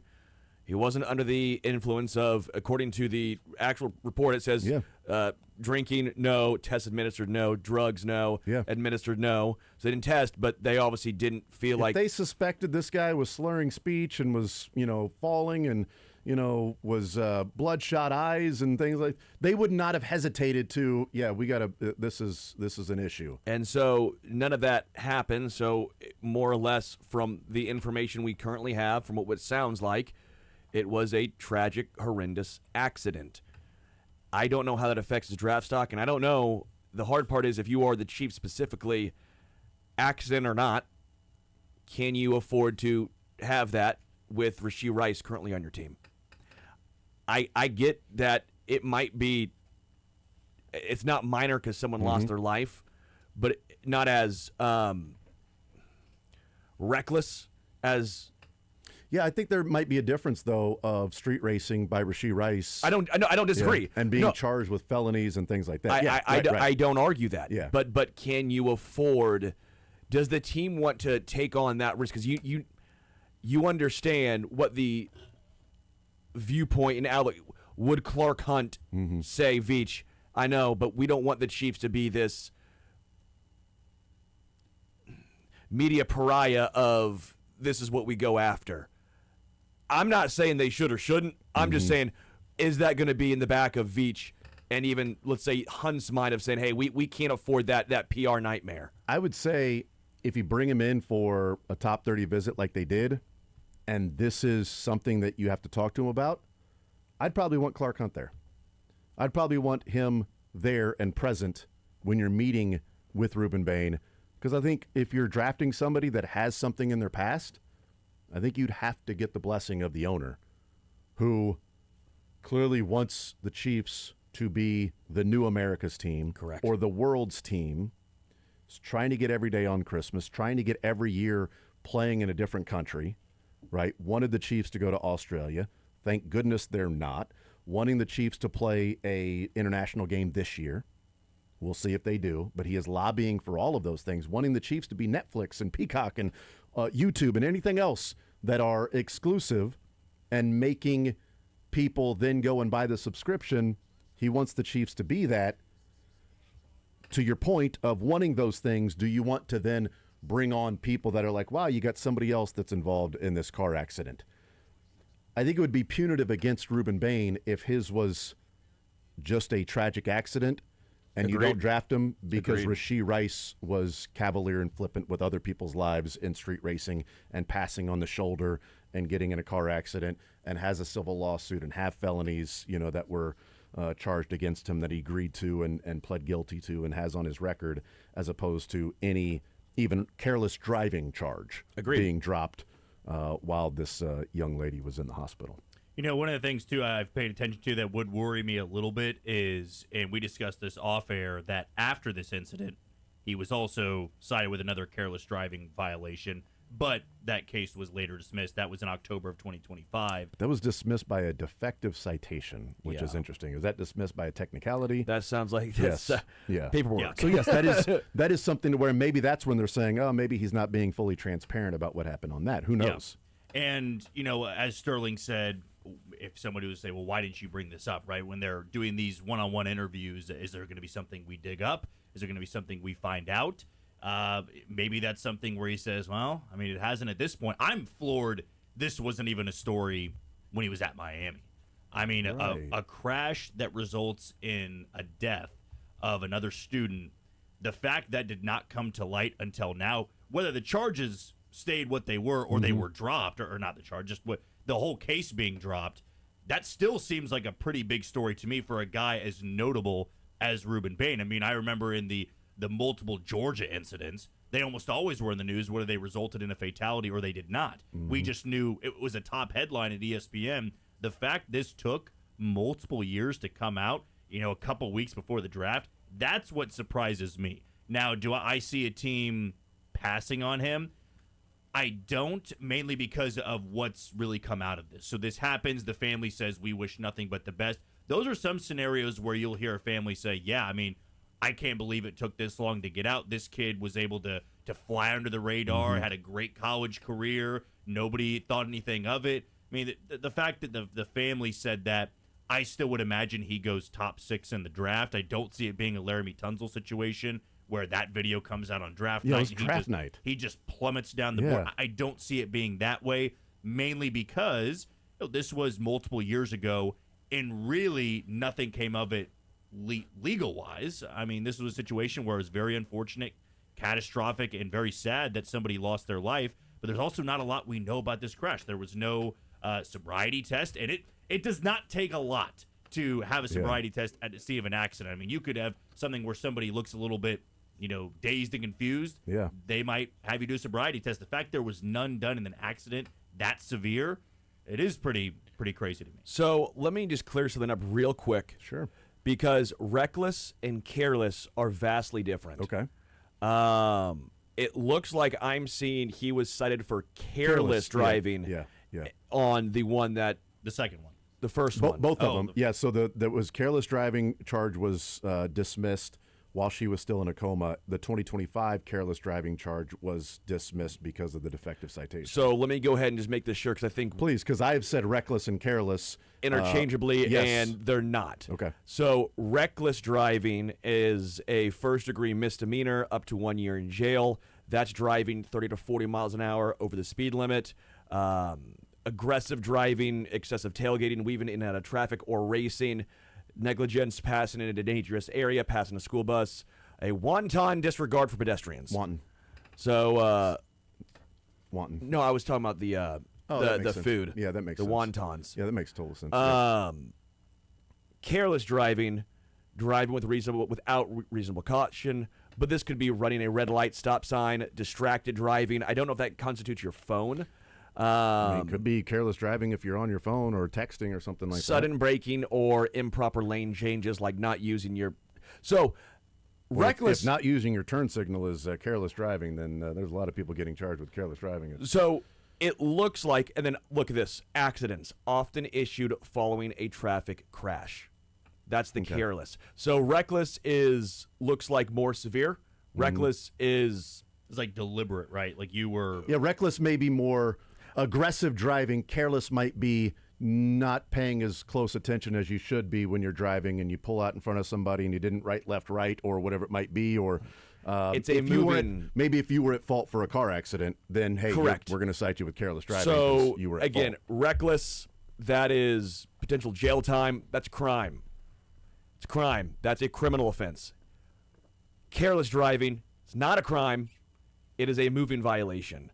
So again, and both were dismissed. That can be speeding, texting, following too closely. So just put that in perspective. Yeah, this is that's careless, not reckless. Yeah, no, that is good because again, Jalen Carter was cited for street racing and reckless driving, and had multiple civil lawsuits levied against him in that incident, and had been cited previously 3 different times for traffic violations where he was going 30 and sometimes 40 miles an hour over the speed limit, in which he had been given citations. I might be a speeding lawyer tickets. now.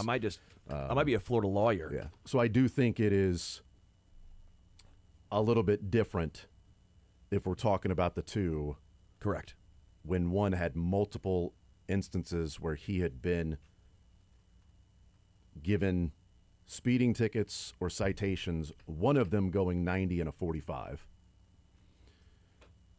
And then after those multiple incidents, had the street racing charge in which somebody lost their life and had multiple. If this statement was, we continue to be devastated by her death, and it's hard to move on when Mr. Bain continues to see success and is living his life while our family member lost theirs because of his negligence or something like that. I think it'd be different if there was a statement like that there's still some animosity or vitriol towards this person, as opposed to, we want our privacy. It's a tragedy. It was an accident 2 years ago, and we wish Mr. Bain the best as he continues his life and his career, because it was an accident. And again, that's the difference here. Careless, which he was charged for, negligence or an honest mistake, reckless, a criminal offense involving disregard for safety. Yeah. I don't know that it'll affect his draft stock. Really not sure if it does.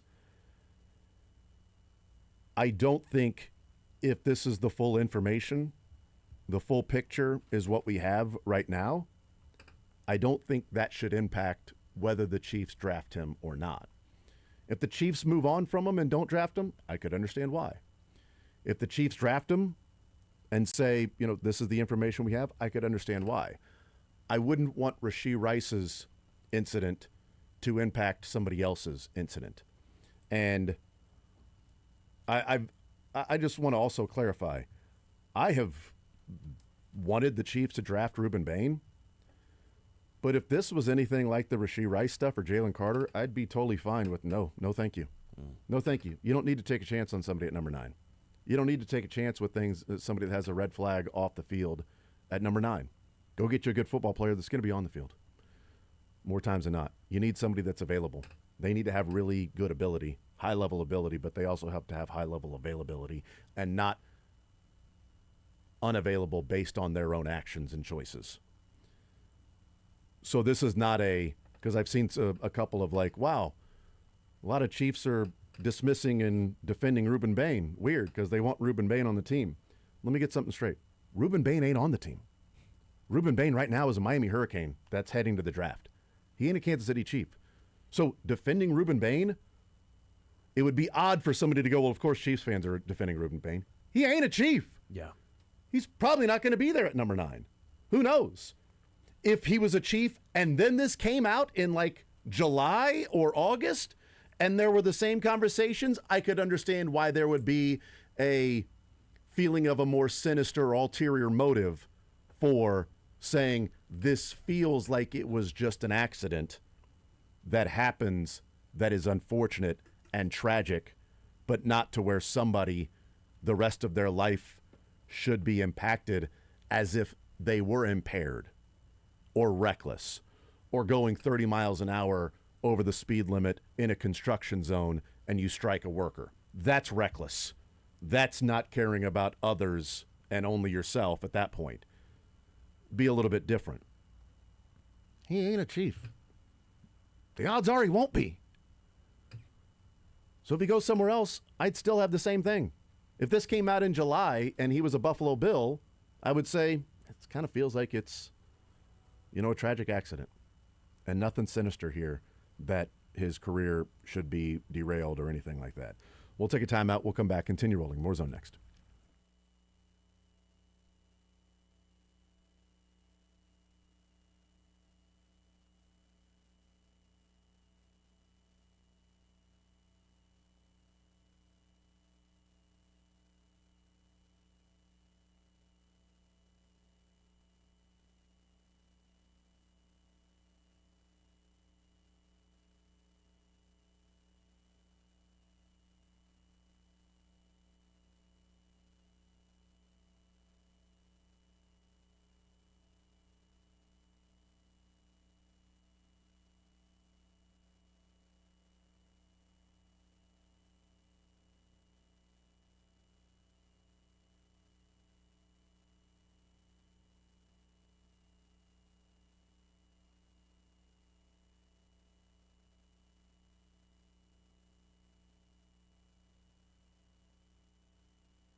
I wrap it up this hour. We'll talk with Joel Penfield coming up at noon.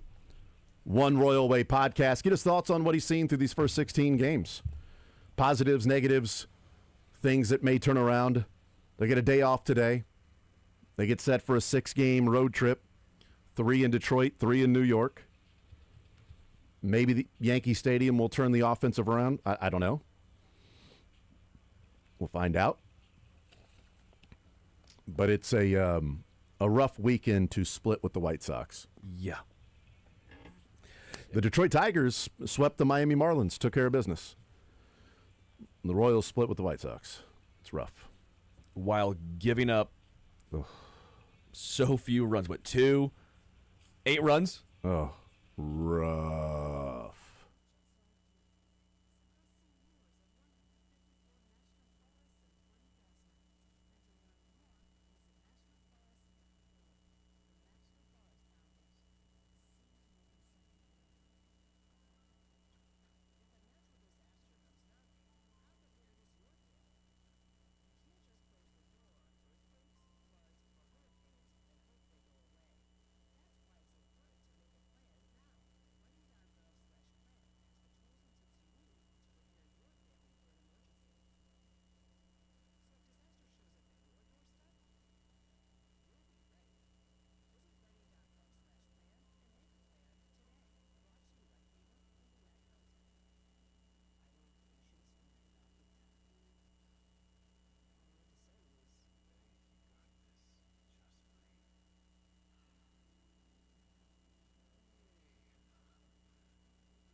Joel Penfield on the Zone is brought to you by Reed Collision Center, serving Overland Park, Kansas City, and St. Joe.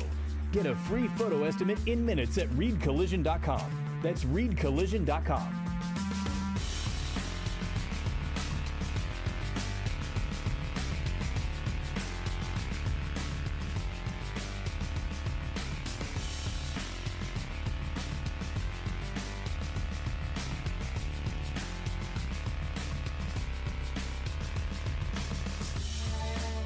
Monday edition of The Zone right here on Sports Radio 810 WHB. Jason Anderson with you. Sterling Holmes, Michael Darcia heading up until 2 o'clock. We'll talk with Mick Schaefer an hour from now. We got some Learn Funniest Best coming our way with Mick Schaefer in the 1 o'clock hour. 913-912-4810, the text line. Let's talk some Royals baseball with Joel Penfield, One Royal Way podcast, joining us here in The Zone. Joel, what's up, man? How you doing? Doing good. How about you guys? I am doing just fine. Do you leave Kaufman yesterday frustrated, annoyed? What's the feeling for you? I gave you a couple of feelings. That may not be the case. I don't know. I gave you what I was feeling, and I wasn't even out there. So how do you leave Kaufman yesterday after a 4-game set? Well, I left tired, first of all, because I was there from 9:30 until 8 p.m., so there's that. Yeah. But I do think frustration was probably the best way to describe it, because the offense gave you 5 runs, right? And it was a game that the White Sox, things got thrown out of whack. Jonathan Cannon was supposed to be their bolt guy, handle 3 or 4 innings, and he leaves after 3 batters hurt, and he had no idea where the ball was going. And, credit to Will Venable for pulling the right strings. And, they used up their entire bullpen, all available pitchers. They sent a starter down there to the bullpen in the 9th inning just in case things got sideways and it got into extras. It got that dire for them. But, they got it done, and it's frustrating on a day where your pitching has been so good, and it's part of the reason why there was some undoing yesterday. But also, after the 6th inning, Carter got a hit to lead off the 6th, I believe it was, and he didn't get a hit the rest of the game. He had a couple of base runners with some walks, and one of runners in scoring position came back into play there in the late innings. So you feel like you had an opportunity to take 3 or 4, and it was right there for you, and, not able to come through. A lot of the same things and little things and situations that we've seen this team struggle with all year just reared their ugly head once again. Yeah, and one of the things that I find to be sort of telling and indicative of where we're at now is the Royals scored 5 runs, and it was like, man, you got 5 runs and you don't win the game. It's like, 5 runs shouldn't be some sort of an offensive outburst. Like 5 runs shouldn't be the, boy, if you get 5 runs, you better win that game. Like, they didn't lose 11-10. They lost 6-5. And while, yes, scoring 5 runs for this team is quite the achievement, and you'd like to win that game, every once in a while, the offense could probably go out there and win a game when the pitching staff gives up 6 runs, especially when you're facing off against a team like the White Sox that don't exactly have HDH in their bullpen and a starting staff of, a World Series winner. Yeah, the Royals had their opportunities yesterday. They had base runners, and Q talked about it postgame that, they got 3 in that 3rd inning off some really good plate appearances. They walked. They didn't force the issue in that way and just forced the ball into play. They did the right things there, but they didn't come up with the big hit. One of the biggest problems with runners in scoring position right now is they have no ability to drive the ball into a gap or hit a home run with runners on. The only extra base hit the Royals have this year, or the only home run they have, is the Jonathan India grand slam against the Twins. That was it. They've only had a couple extra base hits overall with runners in scoring position. And sure, the keep the line moving, hitting frenzy sort of process for offense is great.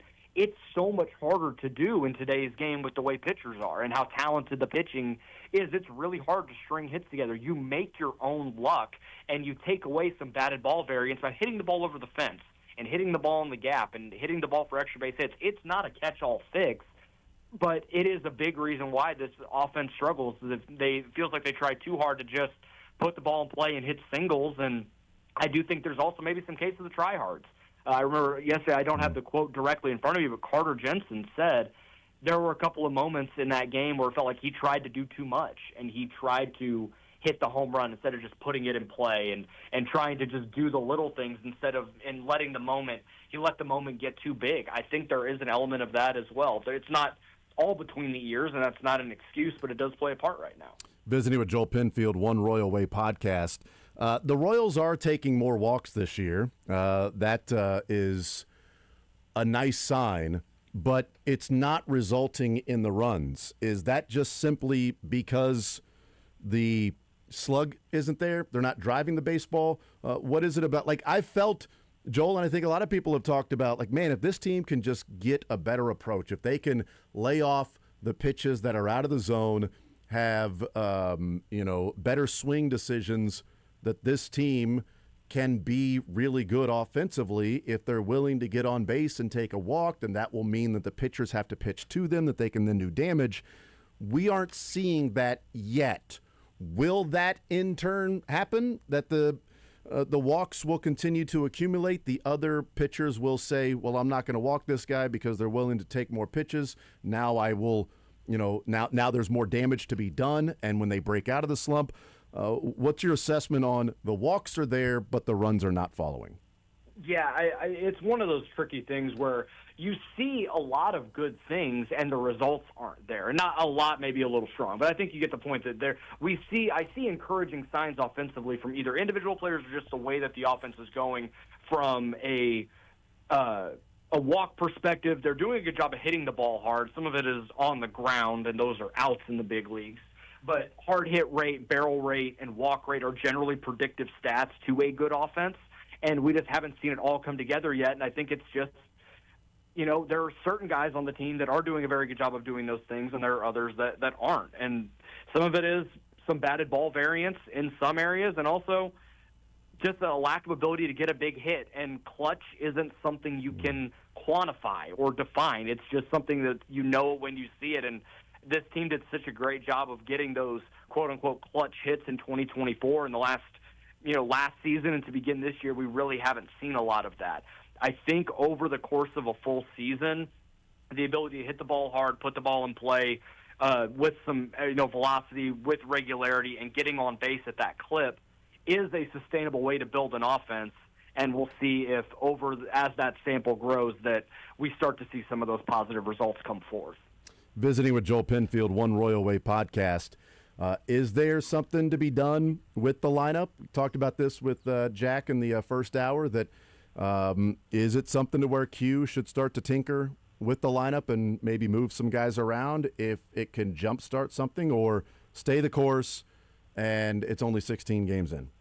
It couldn't hurt right now, right? Yeah. I mean, the thing about baseball is you can't miss the playoffs in April, but you can put yourself behind the 8 ball to where you're having to play playoff baseball in July to make up for the ground that you didn't have, or that you didn't give yourself the ground in April. And that's what happened last year, and it's happening again this year. Really, outside of 2024, this team has always, no matter who the manager was, struggled out the gate, really since those World Series teams in 14 and 15.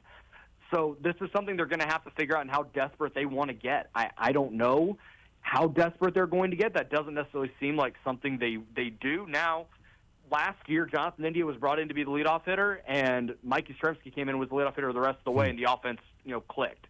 Not saying you move Michael Garcia out of the leadoff spot. He's been great there. You talk about bright spots. I mean, he's been very consistent all year long and looks much more like the guy we thought he could be a couple of years ago, and is continuing to elevate his status from even where he was last year. The biggest problem with the offense right now is your 3 and 4 hitters are black holes. I believe Vinny Pasquantino is going to come out of this because he's shown he can do it before, and it doesn't excuse what is happening right now, but we have proof of concept that he can stumble like this out the gate and still be a productive member of the lineup. But right now, weighted runs created plus with men in scoring position right now for him is 18. 100 is league average, folks. And then Salvador Perez, his weighted runs created plus with runners in scoring position is negative 71.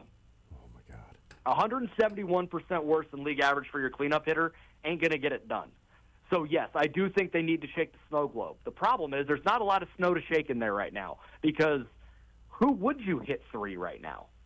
That's the tough part, is that you can throw, sure, maybe Carter Jensen can slot in there because he'll take a walk and maybe he can provide a little bit of protection for Bobby, but he's still striking out 36% of the time right now, despite some of the positives we've seen. Jack Caglione has shown some positive signs, but it's still a work in progress. He's not ready for that type of spot, and there's no one else in the lineup right now that you could feasibly hit 3 through 5 that hit at the bottom of the order right now. So it does put them in a very tricky spot. I do think they need to give some more run to Starling Marte. I think they need to give some of these guys days off. You have Framber Valdez on the mound tomorrow for the Tigers. That is an easy, hey man, Vinny, we're not done with you, but you need a day. And just have him take the day off against the lefty and mental reset, get him back in the lineup on Wednesday. Salvy's probably going to have to play because of the left-hander, but he can play first base, gets him off his feet a little bit.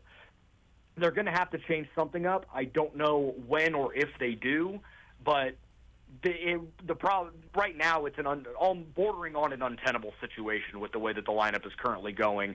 And it changes a lot if Bobby, Vinny, and Salvy get going. A lot of this changes, but we can't sit there and have them be the first 4 guys in the lineup and continue to see the same results. It borders on the definition of insanity. I know when you said who would you put in this, taking this lineup and put him at number 3 if you're going to slide Vinny or Salvy down. I don't want to advocate for fewer at bats for Michael Garcia. So having him lead off, he gets the most at bats, and he's swinging the bat really well and playing really well. But if Bobby continues to get on base and 3 and 4 are the issues, and Bobby scored 1 run this year while getting on base 30 times and having 8 stolen bases, yet has only come around to score 1 time, would it benefit, say, a guy that you brought in a year ago to be the leadoff hitter that is getting on base at 340? You'd like him to be better at the batting average than 184, but getting on base at 340, would it benefit the offense if India led off and then Michael Garcia is behind Bobby and has been driving in more runs and hitting the ball and has 7 extra base hits, including 2 home runs, has almost as many walks as strikeouts this year, that maybe that helps the lineup that way. You'd get fewer at-bats for Michael, but maybe that drives in Bobby a little bit more. Maybe that elongates the lineup a little bit more, as opposed to India getting on base later in the lineup when your 1 and 2 guys seem to be pretty good at getting on base, but your 3 and 4 guys are kind of ending the inning. So I understand the logic of that. I know where you're at with it. I understand. But what we saw from Jonathan India in the leadoff spot, it didn't work. And the guy had a 558 OPS in the first inning last year. If you're trying to get off to a good start, you're still coming up with, by the time you sit down in the bottom of the first, it's nobody on, 1 out, and Bobby's up. Yeah. At least Michael is getting on base right now, and he's hitting the ball well, and he's comfortable in that spot. I think that 1-2 is really good. It's just a matter of who is going to be able to drive them in. Ultimately, I do think Vinny is going to get back to the form that we've seen him in the past. Something just is not right now, and I don't quite know what it is. I'm sure some of it is between the years, right? The fix that I had in mind, and I don't know how he would handle it, is hitting Carter 2 and then having Bobby slot down to 3. Reason being, Carter is at least willing to take a walk. And with Bobby hitting behind him, he's probably going to get some more pitches to hit because they're not going to let they're going to hope that Carter maybe can get himself out, and Carter's more willing to take a walk. So if they do work around him, then Bobby comes up with potentially 2 on and nobody out in the first inning, and then he has the ability to go out and drive in runs and make some of his own luck instead of needing his teammates behind him to do it. I don't know if that ends up fixing anything, but you got 2 high on base guys at the top of the order. And Carter's got the ability to drive in Michael, and you could potentially be 2-0 with nobody out by the time Bobby comes up. So there's a few different avenues, but I'm not even totally sold on Carter hitting second. It's just that is one thing I think in an ideal world he could do it, but I don't know if they want to make that fix right now and put that pressure on the kid of hitting in front of Bobby Witt Jr. in that spot with the offense scuffling right now. Yeah. Last season when he was hitting leadoff, by the time they tried that experiment, it was all but done, and they weren't going to make the playoffs. So it was just, hey, let's try this and figure it out. And sure, it had some success, but I don't know if right now that would be the move to make. Yeah, and I know Michael doesn't want to move out of the leadoff spot, but no, and he's been really good there. Like yeah. if we were seeing some of the same problems that we saw from him in 2024 in the leadoff spot, then okay, let's change this up. Hey, Carter, go lead off, or India, go lead off. We'll move Michael down to 3 and see if that fixes it. But he's been so good there right now, I wouldn't move him because he seems to be thriving in that spot, and I think you just leave it there, set it and forget it. Yeah, and I'm with you, and that's not the part that you want to move around. Is like, hey, 1 and 2 are just fine, so why are you going to move 1 and 2 around? But I think Garcia would be fine the way he's swinging the bat and him becoming a star, no matter where he is in the lineup. And last year, batting, behind Bobby, and whether that was good for him or. They stayed with it for a while, and then, like you mentioned, Carter Jensen batting leadoff at times. I just think, like, if Carter were not what feels like, struggling to a degree consistently, in which, he's got 13 more strikeouts than walks so far this year, and he's got, 35 points lower on base percentage than Jack does right now, and 60 points lower than India. Then I'd be like, all right, let's move Carter up there and see, if that's going to translate to him, getting on base more and also having the power. And maybe it would. Maybe him batting in front of Bobby would be like, well, I'd rather face this guy and make sure I give him something to hit than be stuck with Michael and Carter on base for when Bobby comes up. But then you're also taking at bats away from Bobby as your number 2 hitter. And so, like, I don't know what the solution would be. But right now, it doesn't seem the answer is just hope that they're going to get it figured out. Because I believe Vinny will get it figured out. But is he going to get it figured out in May and get hot? And there's still half of April to go.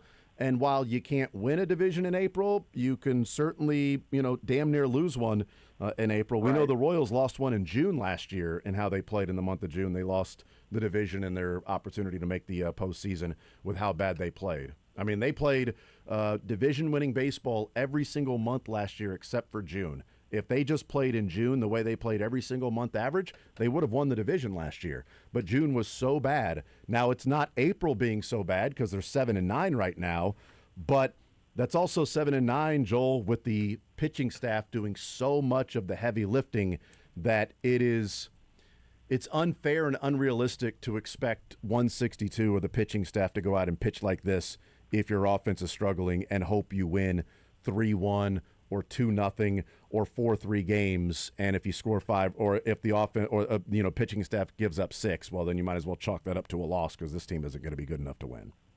Yeah, there are games where the hitting is going to pick up the pitching, right? And throughout a season, a third of your games, your hitting is going to give your pitching a day, right?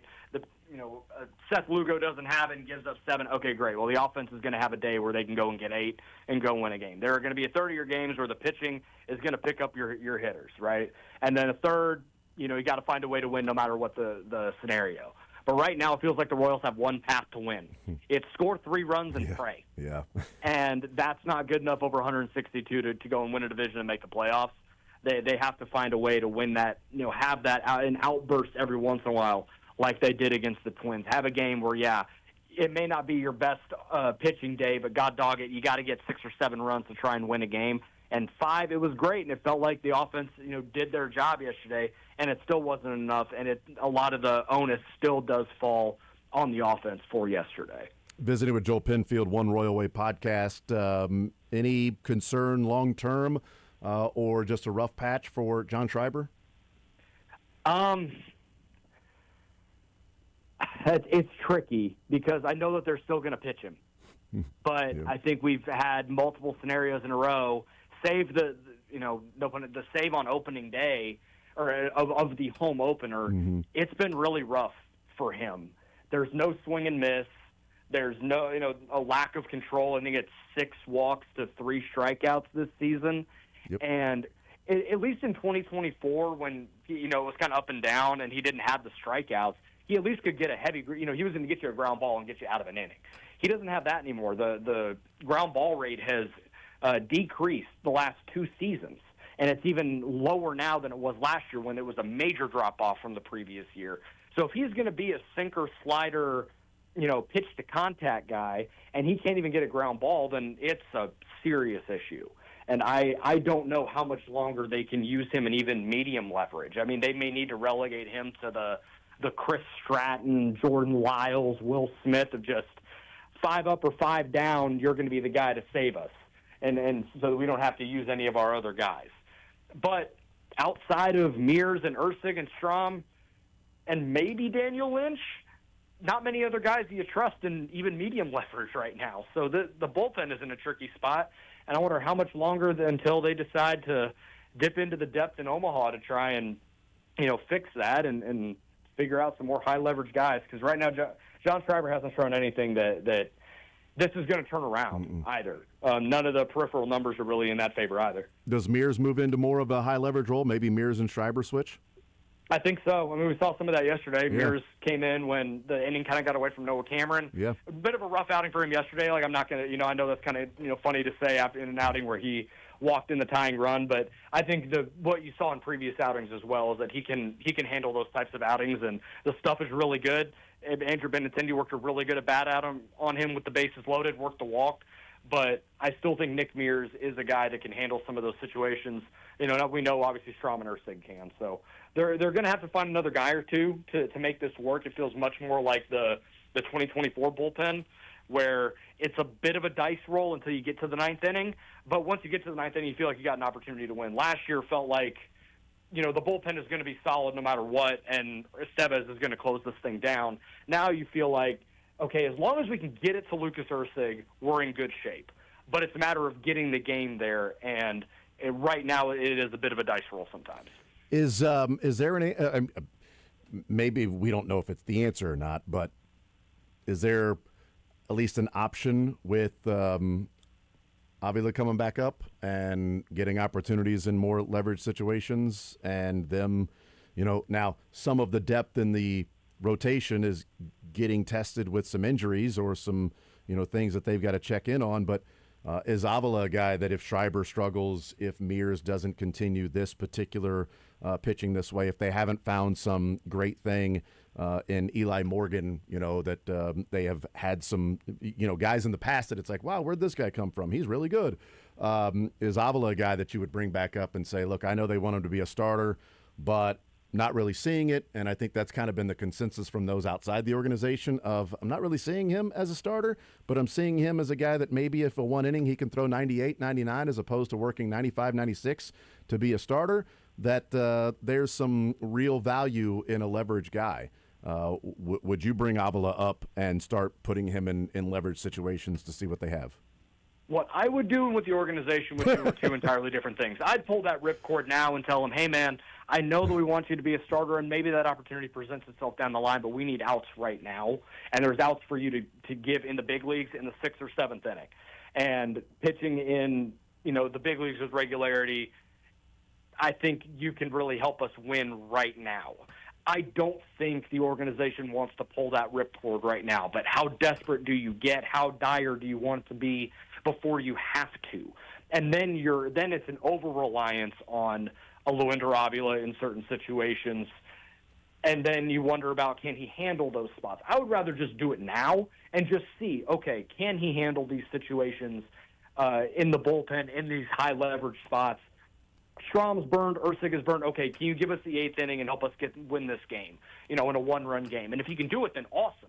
And if he can't, well, then, okay, let's just have him go back down to Omaha, continue doing him, continue starting, and then we go and make a trade for someone and, to help out the bullpen that way. But it may save you from having to get desperate at the trade deadline if it comes to that.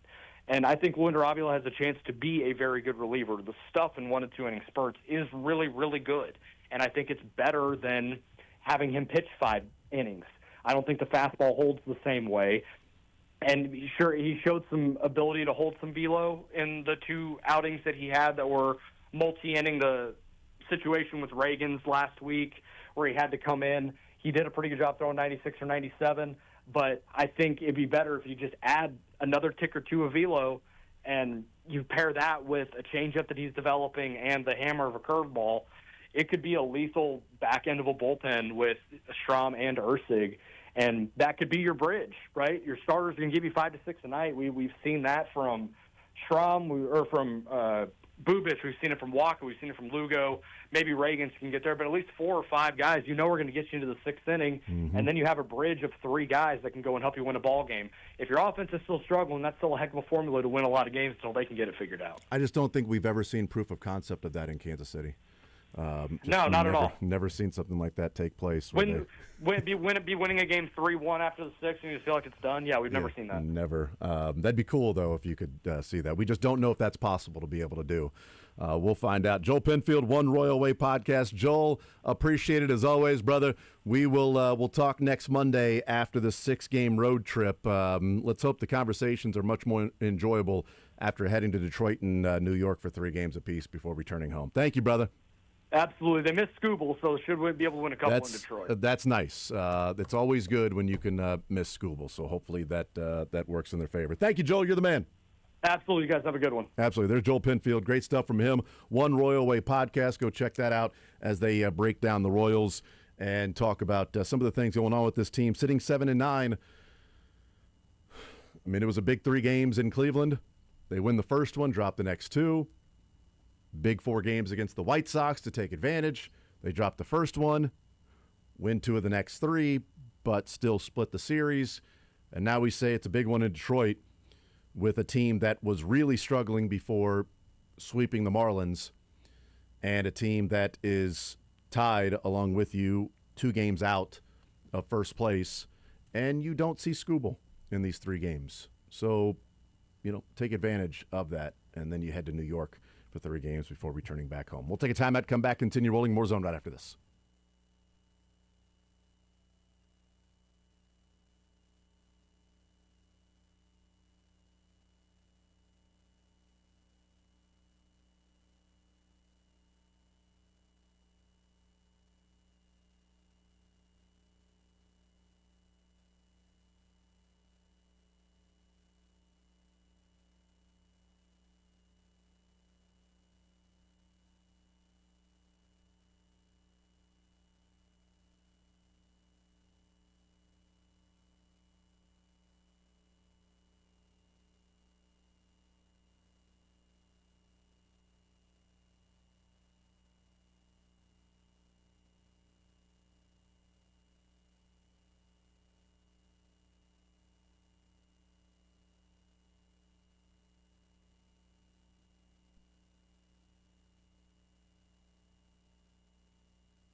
Thank you to Joel Penfield, One Royal Way podcast, joining us talking about this Royals team. Off day today before getting back in action, a trip to Detroit tomorrow. 3-game set, Cole Reagans, Framber Valdez, no Tariq Skubal in the series against the Tigers, so it's good. Certainly better than having to face them. So we'll see what they end up doing in this 3-game set. Let's hear from Bobby Witt. This was last night after the game. Since the game got delayed as long as it did, here's Bobby Witt in the clubhouse talking about the team's struggles.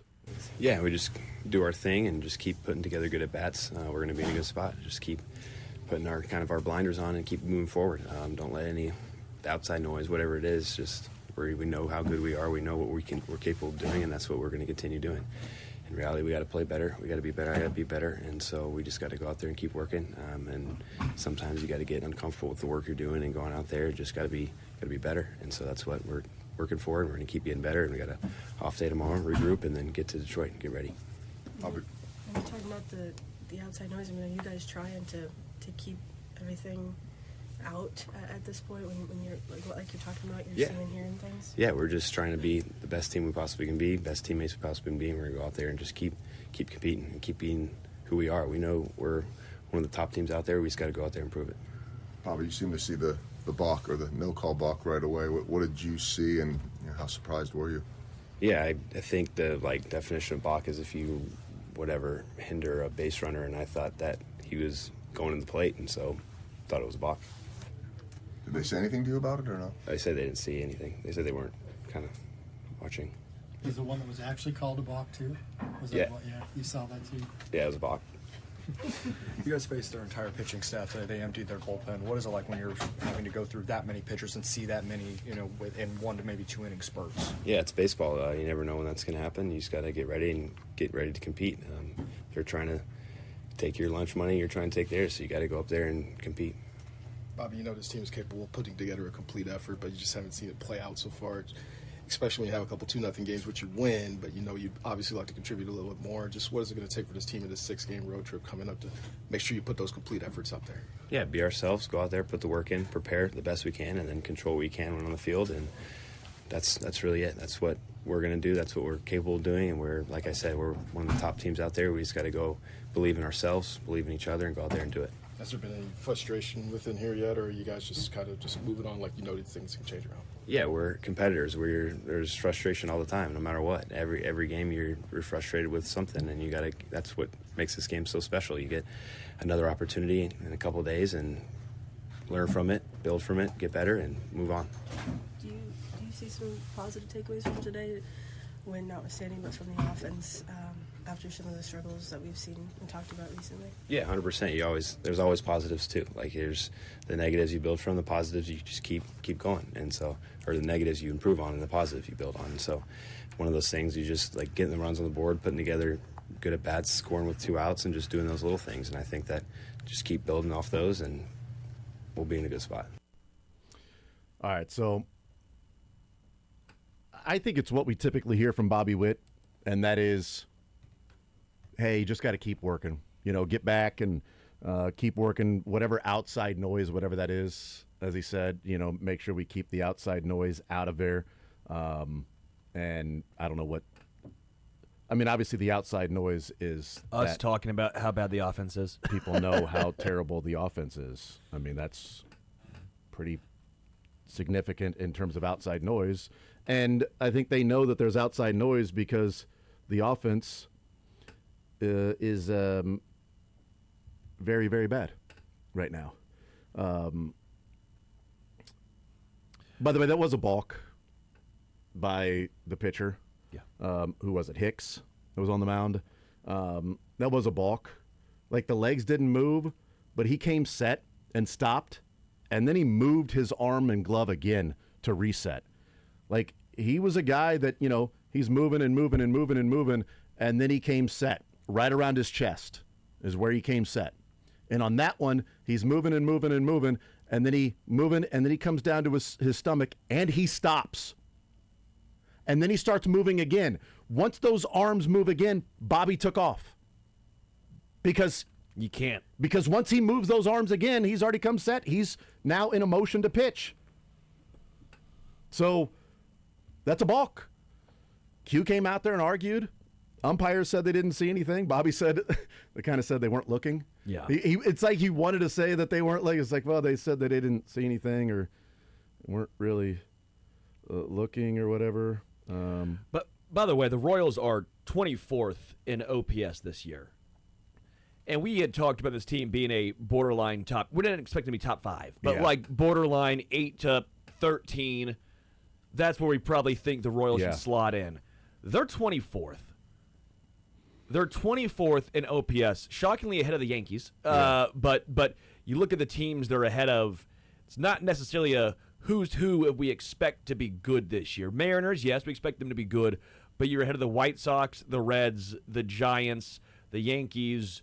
It's not good. This is not who your peers necessarily should be.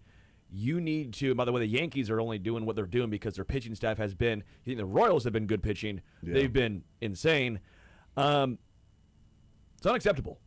You have a 655 as a team OPS that's being buoyed by your 7, 8, 9 hitters and one. Mm-hmm.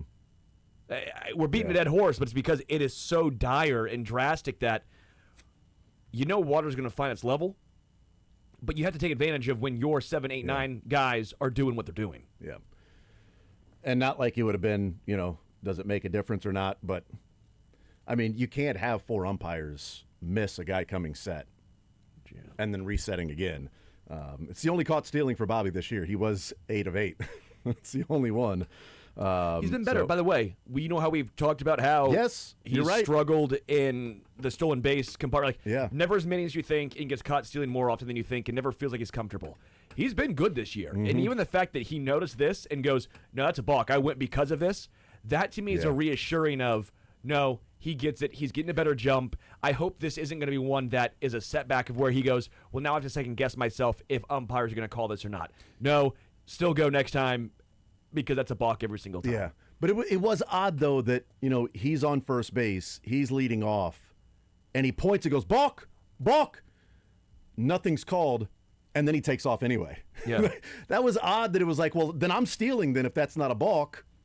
But he hasn't gone to home yet, and then he just steps off and throws the second. It was pretty easy. I don't know. I thought it was odd, sort of like, I don't know what was in his mind of like, balk, balk, bleep you, I'm running then. If you're not going to call that a balk, I'm stealing, I guess. I don't know. I just thought that it was 2-0 to Vinny, right? You had a 2-0 count, and there was that. There was also like the whole thing was odd because it was like, well, did Hicks disengage? Did Vinny call a timeout? Yeah. There was confusion from the umpire of like what's actually going on. Luckily, they got on the speaker and explained to everybody what was happening. Joking, they never do that unless it's a challenge. So nobody knew what was going on. Then there was the clear balk, but maybe that puts Bobby at second with the balk and a 2-0 count to Vinny. Bobby at second base. Maybe Hicks is a little more rattled at that point because he just balked. Who knows? But he's batting 153. Vinny is. It's also the fourth inning and the last run they scored. Yeah. It's the fourth inning, and that's the last run they scored. It was on Bobby's hit, scoring Isaac Collins. That was 5. And they still had an out there, and they had the 5th, the 6th, the 7th, the 8th, and the 9th to get a run to tie it. And it sucks that the tying run and the lead run were scored by a walk and a wild pitch. Like, you'd like the White Sox to earn it. Yes. If there's a team that you want to earn it, it'd probably be the White Sox offense. Maybe don't walk the guy, walk in a run, and then maybe don't a couple of innings later throw a wild pitch that's so bad that I don't know any catcher that would have been able to stop that ball from being a wild pitch. We'll take a timeout. We'll come back. Jeff Goodman tweeted out something over the weekend, and I find it to be a great representation of how people are viewing college basketball in the portal today versus how we've sort of always accepted it based on the different people asking for money. We'll talk about that next.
All right, so Jeff Goodman tweets out over the weekend,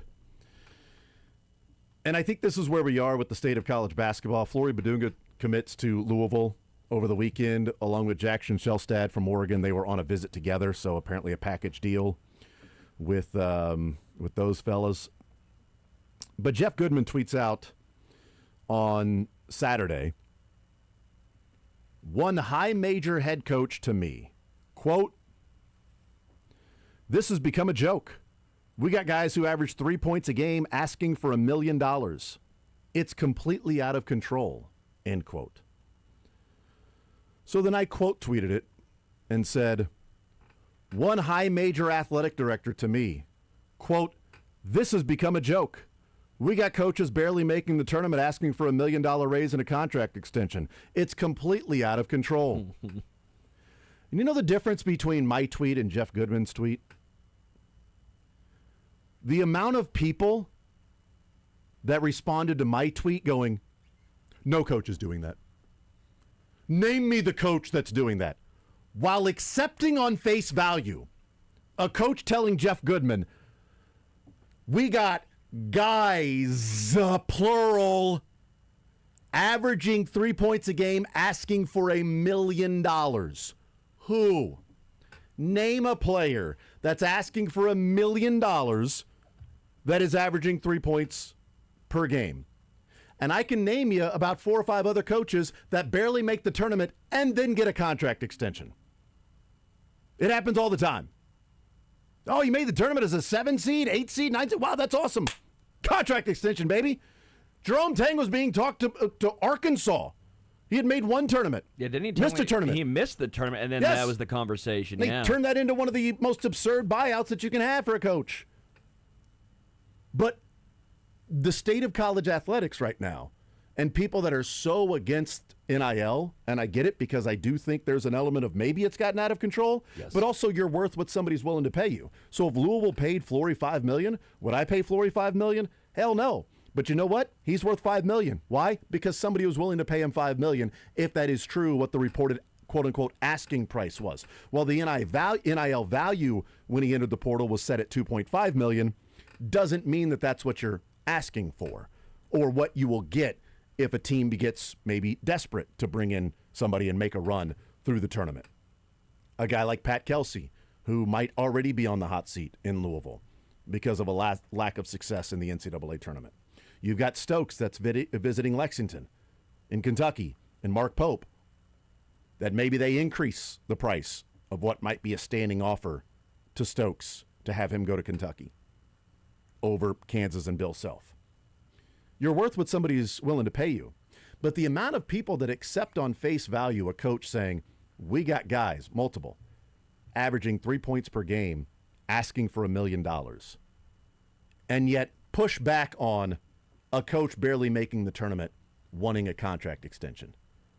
I actually think the coach wanting a contract extension after making the tournament is way more likely than a player averaging 3 points per game saying, I want $1 million. I'm sorry, I would love to know the name of the player averaging 3 points per game somewhere, asking for $1 million. Well, if Flory got 5 based on the numbers, that's less than 3 points per game per mil. That's a great point. Now you're looking at the average per million. Now we're looking at the average per million. Points If per we're million. doing that, then the PPMs.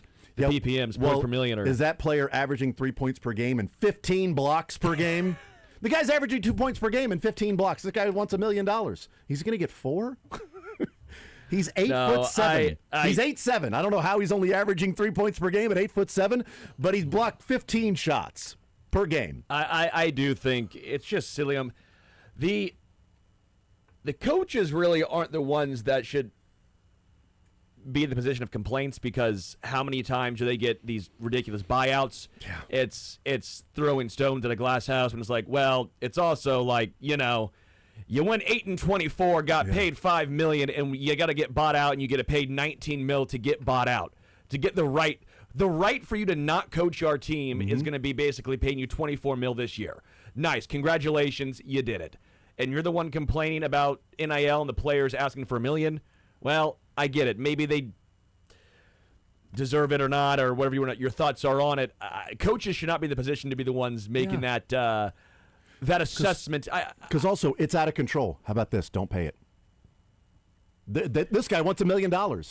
Tell him to pound sand. Well, I think the hard part is don't pay it. And yes, I agree, but it's the conversation that goes back to, should billionaires pay for their stadium? Yes, but someone else is out there willing to pay. So unless you get every single city to say, we're not helping subsidize the billions building the stadium, then nothing's going to change. Unless you get all of the teams or just actual rules by the NCAA governing body to say, hey, there's no rules and regulations, I'm not paying this guy $1 million. Well, someone else is. Some team is. So you're not keeping him anymore. That's what it comes down to, is there's going to be almost, not every guy, right? Yeah. I think a lot of players think that the grass is always greener, but. Or is it, it could be by proxy. Well, this guy's asking for $1 million. Is he asking for it, or is the agent asking for it? And that's a great call as well. Because, this guy's looking for a contract extension. No coach is asking for a contract extension. Oh, really? Because the agent is? Well, that's the agent trying to get the most money, just as the agent is trying to get the most money here. Now, what I do think is more likely happening, and it isn't across the board, because I think there are some bad actors in probably every single walk of life and every single industry out there. And yes, when you open up NIL and there are a massive amount of players that are now free agents on all different levels, that you are going to have different levels of representation and different levels of agents, that there might be agents out there that are only talking to teams that offer the most money and don't care about fit and value and how that player works in that particular system, only what's the most money. There was a story that was out that I can't remember who it was by, but it was a player that was at a mid-major and was talking to his family about wanting to stay, but the agent was talking to other teams. And the question was, if you go somewhere else, does the agent get a percentage? And he said yes. And he said, if you re-sign with this team, does the agent get a percentage? That was me. You said that? Yeah, this was the guy with one of my friends that works. That's right. Yeah, I thought I read it, but it's what you said. It's actually Sorry me. about that. No, you're good. It's my. Read so much over the weekend with Jeff Goodman's, and then there's Pete Thamels, and then there's all these trying to keep up with all the NIL stuff, and then 24/7 message boards. Yeah, so it was like Thursday or Friday that you said that. Yeah, so I have a guy that works for a small D1 school, and he was talking. The guy wants to stay. His family wants him to stay. All of this stuff. Yeah, that's what it was. And his agent won't return. By the way, mark that when me saying there was this thing that happened, and you going, yeah, that was me. Mark that, because that is pretty good. And. He eventually talked to the player because the agent wouldn't respond to any of his stuff. And he was like, what's going on? He talked to the player, and he said, well, hey, if you re-sign here, does your agent get a cut? He says, no. If you sign somewhere else, does your agent get a cut? I think he said like 10%. Yeah. And I'm like, yeah. Well, yeah, there you go. There again. That's why I couldn't picture it visually as to who wrote it. I'm like, yeah, who? I'm trying to picture in my mind who wrote that. Not all agents, not all players. And again, there are bad actors everywhere. And I'm sure maybe because it's a smaller school, and we're not talking millions. We're talking tens of thousands to maybe you get six figures, but we're probably talking 5 figures. Nope, 3 points per game is asking for $1 million. And so I think what it comes down to is not everyone's going to have like this, but when you see stuff like this. I don't know how many players versus agents versus what's in their contract, if this is the case everywhere or if this is a one-off. Yep. But the fact that this is at least one that I know of personally makes it seem like it's probably not the only one. So until you have guidelines, and I do think that the agents in college sports have gotten a little crazy. Like we need maybe a little more certifications, if you will. These guys are 18 years old, 19 years old, the players. They might not have a great grasp of who is looking out for them, who has their best interests at heart. I just feel like where we're currently at is beyond unsustainable for a multitude of reasons, because then eventually it will be the haves and have-nots yet again. Aaron Torres tweeted out, and this is what, because there was a tweet that said, a recurring theme so far in the portal cycle is the kids and families forget the agents work for them, not the other way around. Aaron Torres then tweeted, so the number one piece of advice I'd give to every player or parent that follows me, your agent is going to try to get the most money because it benefits them. You only get one career. Don't let your agent ruin it. Another tweet then said, I've spoken with 10 agents. There's plenty of bad faith actors for sure, but they talk fit and playing style more than anything. The good ones want to be their agent for years. One way to do that is that putting their client in the best position to succeed. And then Sam Vicini, who's covered basketball a long time, said, I've seen a lot of crazy stuff about agents over the last week. Totally agree with Ann on this. There are bad actors. There are people who don't do it the right way. But good agents are always having the basketball-centric fit conversation first. So, I mean, there's good and bad in every walk of life.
Twitter thinks he's funny. Shame on you nerds. His wife and kids think he's lame. No! We couldn't get Paul, so we're stuck with Mick. Yep. Okay, still got it going on. Mick Schaefer on The Zone with Jason Anderson. Hold your ears, folks. It's showtime.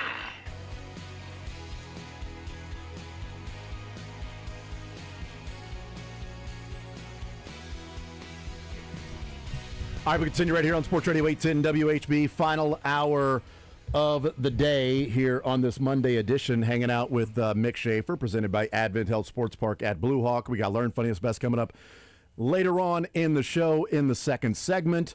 The Masters wraps up yesterday. Rory with back-to-back green jackets after going year after year after year, not being able to win there at Augusta, and now he does it back-to-back years. One of the things we talked about in the first hour, Mick, besides still not being able to see some of those final shots. It went from the Masters cameramen to like the local Muni guys just not being able to find. Because I thought that second shot, I thought he was going to finish way right of the green on 10 still. I didn't know he was able to hook it around. And 5 minutes later, we still didn't know where either ball was. They didn't know either. They didn't know whose that was. Is that Young? No excuse on Young's. Guys hit from there all the time. Yeah, they were like, okay, I'm checked out.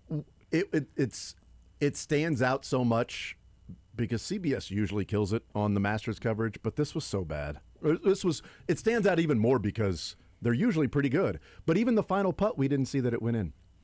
I don't know how the final putt looked like. I didn't even know if that went in. You never actually saw the golf ball. Like the one from like 2 inches away? Yeah, because it was blocked by his foot. And then when he putted it, you saw the ball, but the cup was like halfway there, but you never saw the ball go in. And then Rory sort of looked up and you're like, oh my God, did he make it? I thought for a second he missed it and he was like looking up like, I can't believe I just blew that. And part of me was sort of hoping that we did get a playoff with he and Scheffler because I thought that would have been amazing drama with Rory and Scheffler. But we talked about that a little bit. Ho-Tung Lee took it away from Scheffler. It cost him, man. Yeah. That might be my learn to some of the Ho-Tung Lee drama on holes 12 and 13. He went triple, quintuple. I mean, Scheffler, he walked to the green and back from 200 yards away twice just to stay loose. Yeah, that was so great. My learned includes Ho-Tung Lee as far as what I learned about Augusta on hole 13. Did you hear Ho-Tung's story about Scheffler? No. He I don't know when it was, but he was like, "Hey, can I practice with you? You know, at the PGA?" And I don't think it was yesterday. I think it's before. And Scheffler's like, "Yeah, absolutely. Text me." And so he did, and said, "Hey, this is Ho-Tung. You want to meet up and practice?" And Scheffler's like, "Ho-Tung who?"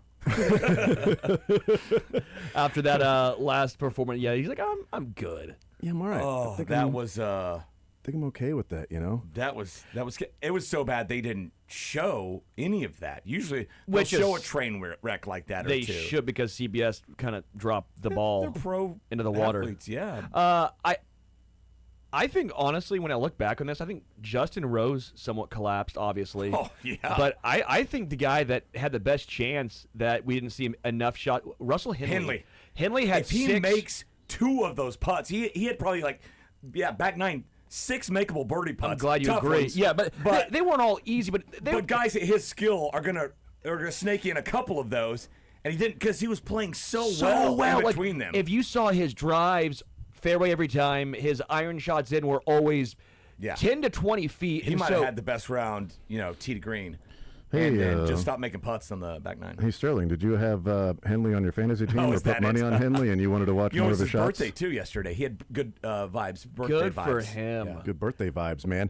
But one of the things we talked about, but he agreed. Mick, is, I agree with that. I just thought it was funny that it's like, you also had more of a rooting interest in wanting to see him. He was coming on, just watching him play, and once he made the turn, okay, this is the guy to watch. Yes. And you tell how confident he was, just swinging over the ball and everything.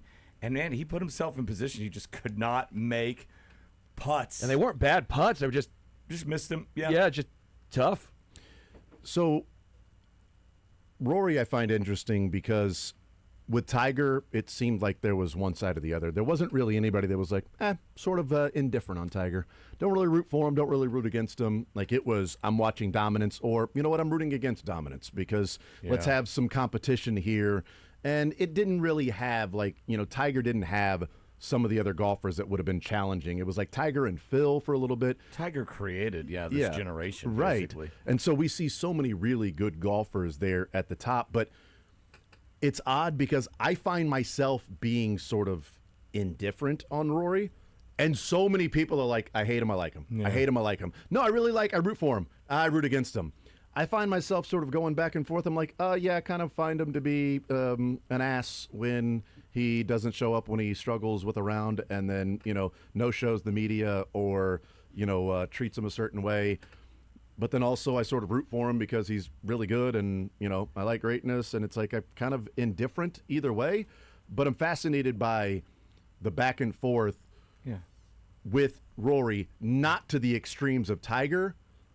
But I find myself being like, I'm fine with him either way. You should Take never him or leave get him. carried away with it, one side or the other. You just have to realize we're seeing small slivers of these people's lives, right? Correct. Tips of icebergs there. It's like forming your political opinion over a 140-character tweet, right? There's a lot more to it. There's a lot more to everything. So I feel like I don't really fall in love. And I've been around it long enough to where I've kind of this axiom of like the guys who are kind of the biggest jerks to the media are often the guys you want to go have a beer with afterward. And the guys who appear to be, a la Calipari, a la Charlie Weiss, the best times right in front of the media, they're just turning it on. And a lot of times they're jerks kind of in regular life. You are not, that's like that's a really good point. All the guys that cover Pelini in Nebraska, like, he's actually awesome. He's a great guy to deal with. Off the mic, he just comes across as a jerk.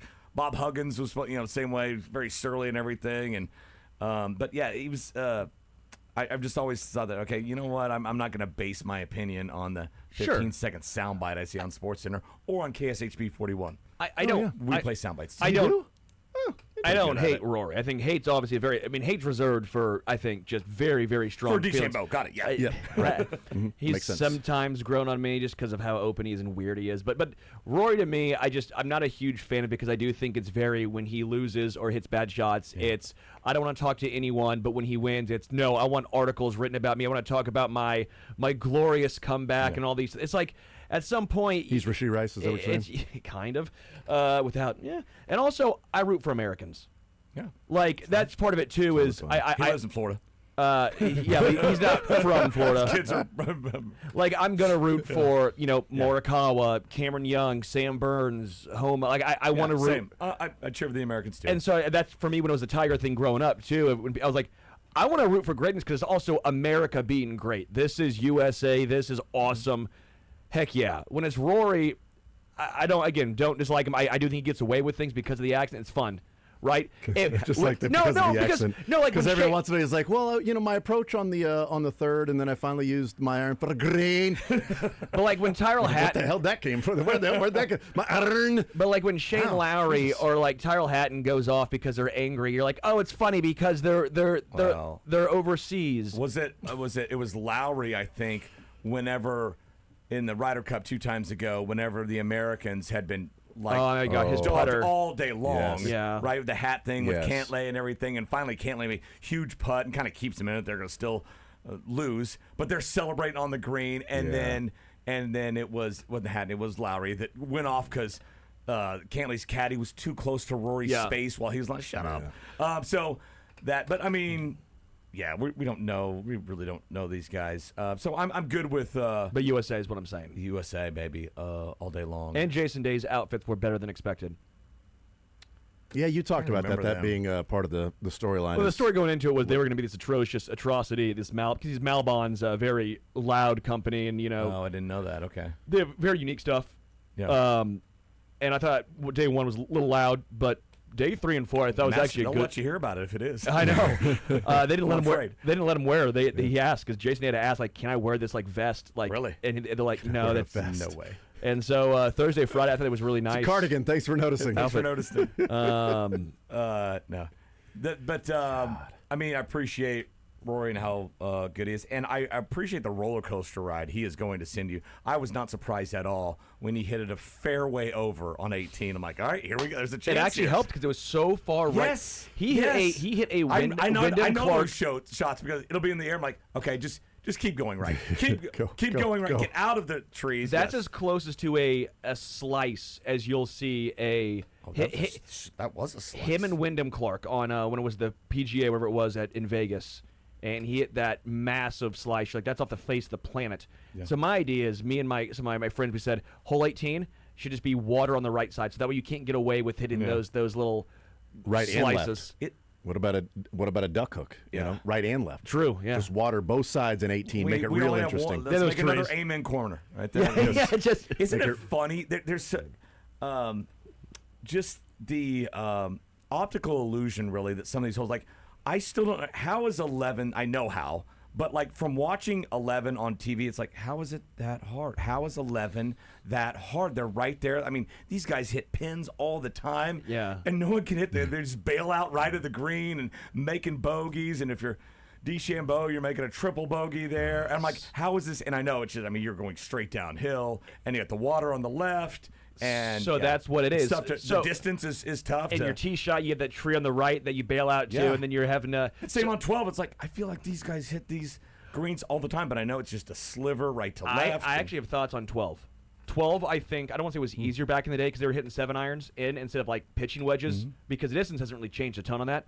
But because the slope of the green with, I think technology actually hurts them in this sense because they're getting so much spin, and so you're spinning actually off into the water. Worried about it. Because of the way the green is. It's almost funny where this is one of those situations where it's almost harder now because you actually want a balata ball. You want to go back. You knock down 6 there. How about that? Yeah. But I went 09, and I think that's what is so interesting between going versus watching on TV.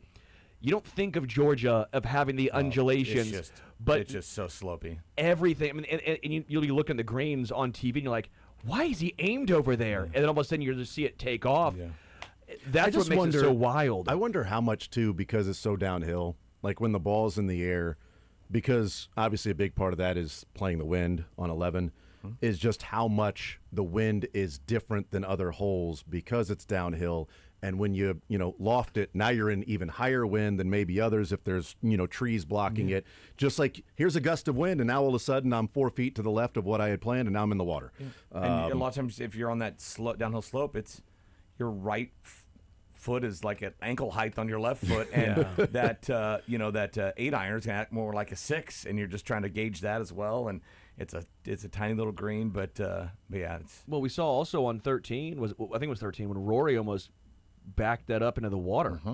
I mean, he was lucky he had a foot away. Spin on there, a foot away from that thing. Oh yeah, he was teetering the whole time. It wasn't like he really took. He'll keep the door open for you. He kept the door open. I do think it's amazing though. Like we talk about baseball, that man, 60 feet 6 inches, 90 feet base paths. Out of all of the growing and everything of humans, that it's still like bang bang plays. 60 feet 6 inches, all of the walls, the distance, it's all like barely hitting home runs. Sometimes there's tanks, sometimes it's warning track. Like every part of it was like, man, they designed this game in the 1900s, and still 2026, it's 90 feet.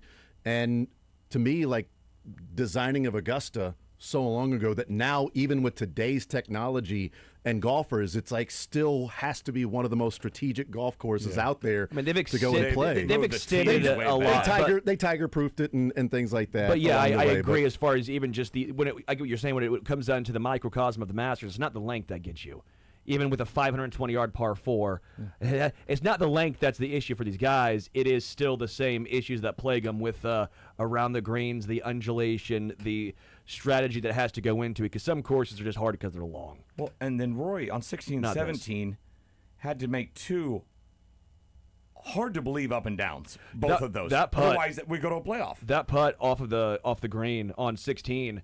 That's unreal. I'm like, that could go in the water. I mean, that was the Tiger chip spot nearly. Yeah. And that putt, I think putting was the right move for sure.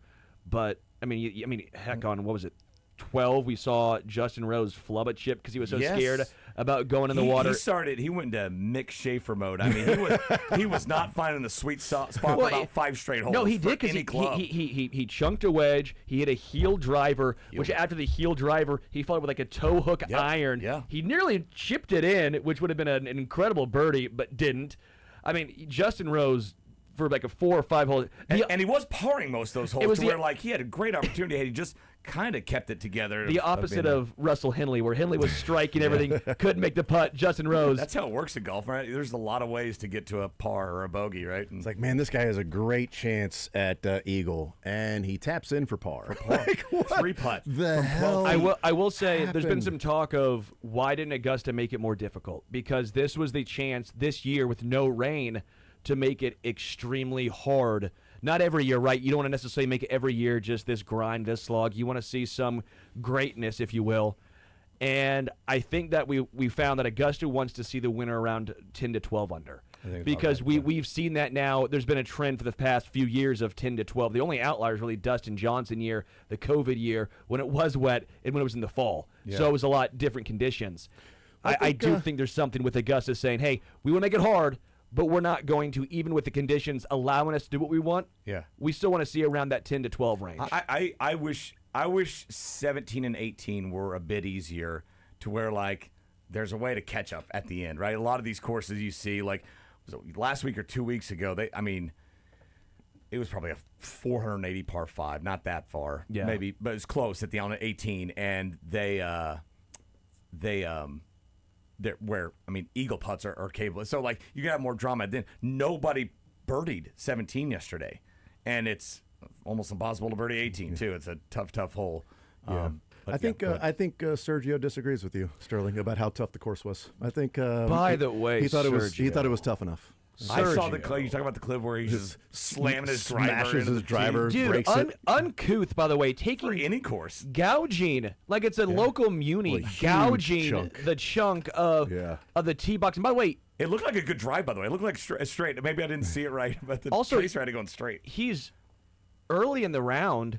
People have to use the same tee box. I mean, like, what if someone's have the same line as you? You're a bleep, dude. Like.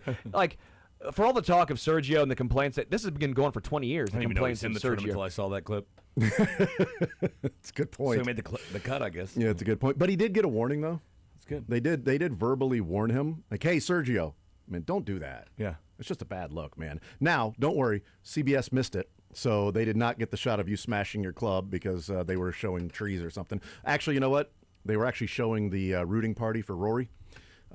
So they 37 times. Yeah, they missed the shot, but we definitely got those shots in there. It felt weird in that, like, you see that in the Olympics all the time, where a girl from Alaska, half a world away, is going for gold. Like small and this town. is all small town, and it's their first shot at glory.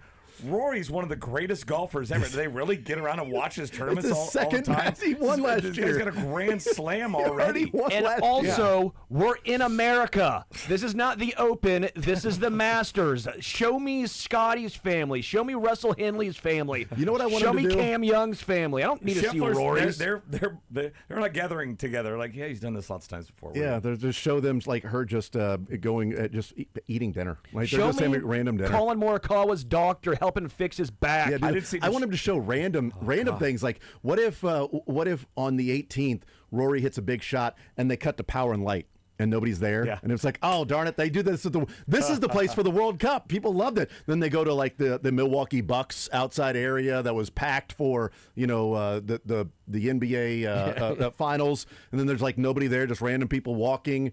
Somebody's getting fired, there, just like man. Just randomly showing things that typically are shown in other sports. We're such big sports fans here, though. We would have got a crowd to P&L for Rory. They were like, come cheer on Rory. We're going to have a camera here Get for a couple Rory. dozen people there. It's been Northern Ireland fans and Yes, everything, let's and go. flags that'll be waving there. Nate would be on stage, giving a chant and Throwing out everything. footballs and stuff. Throwing out golf balls. Golf as hard as he balls. can. And Have you heard about my new book? DeChambeau would be That was there. pretty and good. 3D printing a green jacket for himself. Just I having didn't see, some fun did with it. Scheffler put the jacket, is how they do it. Scheffler put it back on him again. I think Rory should have put it on himself. I know, that's what I was saying. Like, Did you know you only get one jacket, though? It's the same jacket. Is it really? No way. You don't get a second jacket? But what if you've grown? You have to leave it there. Yeah, you don't get to take it with you. You don't get to take the jacket with you. So what's the point? Tiger still has the same jacket from his first one that when he won in he's got a 2019. lot bigger. But when he won in 2019, it's the same one from, was it 1999? So was he like trying to get? Did he have to one of those things where you button it? Like, oh, I remember when this was felt. I need to get this let out a little bit. Like man, do they remeasure him and just adjust the jacket? I bet then? it's the Masters. They have an 85-year-old seamstress that lives on the grounds. They pay $200,000 a year to, just for the one time every decade somebody needs to. That's right. We need this let out. It's just you know what? This guy's lost a lot of weight, so we need to adjust. The this first thing. Masters, just have her on retainer. the first jacket was given out in 1949 when Sam Snead won, and then they were retroactively given out after that. Okay. Posthumously, or not always. Okay. I bet they weren't all dead. Yeah, but I mean, retroactively. Would you be able to? The club's chairman measure assist at that point. So the club's chairman assists with the jacket. So it wouldn't be Scotty; it'd be the club's chairman. Scotty. So he's actually probably like, yeah, I want to repeat winner so that way I can get I can do it. I can get some love. Okay. I think you should get more jackets. Yeah. I think you should be able to choose, and I think it should have the year on it. There we go. Jackets are reserved for club members and Masters winners. By the way, if you're a club member, you get a green jacket. That's apparently pretty cool. So, I mean, that doesn't seem right. You can't take them off the grounds. You can only, so if you're the reigning champ after the victory, you can take it off the ground. But once the year's up and you return next April, you have to leave it there. But what if you win back? Now he can take it off the grounds again for a year? So apparently Gary Player forgot the rule one year, took us back to South Africa, gets a call, and then Gary Player joked and said, well, why don't you come get it? That's great. And they were there in 2.5 hours. They were already there. They were outside his house. So, hello. Yes, we'd like you that. You can green only jacket, wear please. your jacket off grounds when it's representing the tournament or club at a function or event, and of course you have to have permission to do so from the club. God forbid you win the greatest golf tournament in the world and get to keep something. Just randomly show up at like a Texas Roadhouse wearing your green jacket. I think Roy should be allowed to do that. So apparently in 2013, a jacket was sold, the Horton Smith jacket, for $682,229. Horton Smith was the golfer? That was the golfer. From what year? The first ever. Yep. Oddly enough, the guy who paid for that had to keep the jacket at Augusta. That sounds like a steal, by the way. Way things get honestly, if you auctioned think off. about that, that was 13 years ago. I'm sure now it's probably worth. But you don't actually know if he owns it. It's at Augusta. He's just telling everybody, I own it. It's just I can't ever get. I'm not a member. I can't get there to actually show you. But I do own it, though. It's really cool. They'll bring it out every once in a while, and they'll put it at an empty chair when they're having the Masters winners So dinner. there you go. There's your. So I guess Thank you maybe for the if trivia. Tiger got bigger, he would have to. I'm sure same jacket, just let it out. So my buddy was there over the weekend, or actually on Wednesday, at the par 3 and at the practice rounds. Kind of fell into an opportunity to go, and he was there. And of course, you leave your phones right when you walk in. Yeah. He was telling me, and you've been there, right? Yeah, 09. So you might. Are there like pay phones on the grounds where you can call somebody from that? And there's a huge line for this phone, and so everybody's just calling home from there. He's like, I didn't know anybody's number, so I couldn't do it. I wanted to do. I don't remember that. I don't. Well, remember you were that. 9. So. I was 14. I was 14. You still didn't have a phone, so. I did. I had a flip phone, and I you did. didn't bring it, obviously. Yeah. And maybe it wasn't a thing then because it wasn't big. Cell phones weren't as weren't prevalent. Not many, obviously, as many iPhones, so you weren't taking photos. You had a flip phone only. So in 2009, not as many iPhones there are now. In fact, 0. I think there was still. Well, maybe not, but I still think my dad brought maybe a camera. I think you could bring like a disposable You camera. can still. Yeah. Still, yeah. And so I think that because I look back, I'm like, we had like no pictures. Yeah. It just, I have a hat. I got signed by a whole bunch of players. 2007. Damn it. First iPhone. Damn it. I remember Phil Mickelson. I saw him earlier in the round. It was a practice round, and he had said, I had asked him for a signature. I'm lefty. I'm like, love Phil. It's more laid back after the practice rounds. He said, meet me on this hole, and if you do, I'll sign it. Because he was signing like nothing. I met him on that hole. So I was like, thanks, kid. Signed it. Nice. 9 told at 9. And then I'll go ahead and sign that. Jim Don't Furyk worry. signed it. The only thing he signed was Jim Furyk's hat, and he just threw it back in the crowd. I'm like, that's my hat, dude. Don't just sign it and throw it back. It's signed by all these players. Arnold Palmer's on here. Jack Nicklaus is on here. I thought it was funny, though. Sterling wants to shrink the game with Kevin Hart and Jason Kelsey. Best ratings ever for the par 3 on Wednesday. Hear me out. Working. They kind of got dragged on social media, right? It's working. Yes. Which isn't always a great barometer for if people like My things. thing was when I went, you know what I didn't want to see? What? Kevin Hart shanking balls into the Yeah. water. You just don't watch. That didn't sway me. You just didn't have to That watch didn't it, sway though. me. Could've What was watched- cool was seeing Phil and Furyk and all these guys actually golf, but I don't know. Could have also done that if Shrink you were the there at game. this one too. I bet. Ask Mick's buddy if he Shrink. was forced to walk over and watch Kevin Hart. Nope. If you want to go over It the was- whole 7, you've got to watch him on the practice It range was Clockwork first. Orange style. They put the things in your eyes. You had to keep them open. Just watch Kevin Hart. He said he was, I can't remember, he's at one green. He's like, I'm going to go to every hole to say I watched something from every hole. And he's looking, because they give you a map of the grounds. And so he's looking at, trying to figure out where he is, where he needs to go next. And this guy comes up to him and is like, excuse me. He looks up. It's Scotty Scheffler. Oh, my God. Who would come out outside the ropes on the practice round to just practice chipping from a place where, hey, you might leave a ball one of those days. And he's like, oh, no, excuse me. And he's like, I was so tempted to be like, Scotty, you want to keep all your weight on your front foot there, okay? And when I play in Shawnee, this is what I do. I've had this similar shot. I thought just maybe give him some advice. The players are really relaxed a lot of times on yeah. the Tuesday, Wednesday before. Yes. They're just you can just walk and talk with them a lot of times as long as you're not like a weirdo. But they'll just talk. I wanted your buddy to ask Scotty for directions to how do I get to this do green. you know how I get to 4? Sir, I don't know if you've been here before, but do you work here? I'm trying to find. Is there a shortcut to 4 anyway? From here, can you help me? What's Go ask Mr. the guy with the green jacket. Scheffler? Why do they Scheffler? keep yelling mashed potatoes after you What swing? what advice would you give Tiger Woods driving? Oh, my God. Keep it in the fairway and on the road. Oh, yeah. We'll take a timeout. We'll come back. Learn Funniest Best next.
All right, we continue right here on Sports Radio 810 WHB. Jason Anderson with you, Sterling Holmes, Michael Darcy, Mick Schaefer hanging out with us.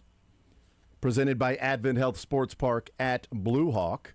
We got some Learn Funniest Best that we'll get into here in the show on this Monday edition of the show. Royals off tonight.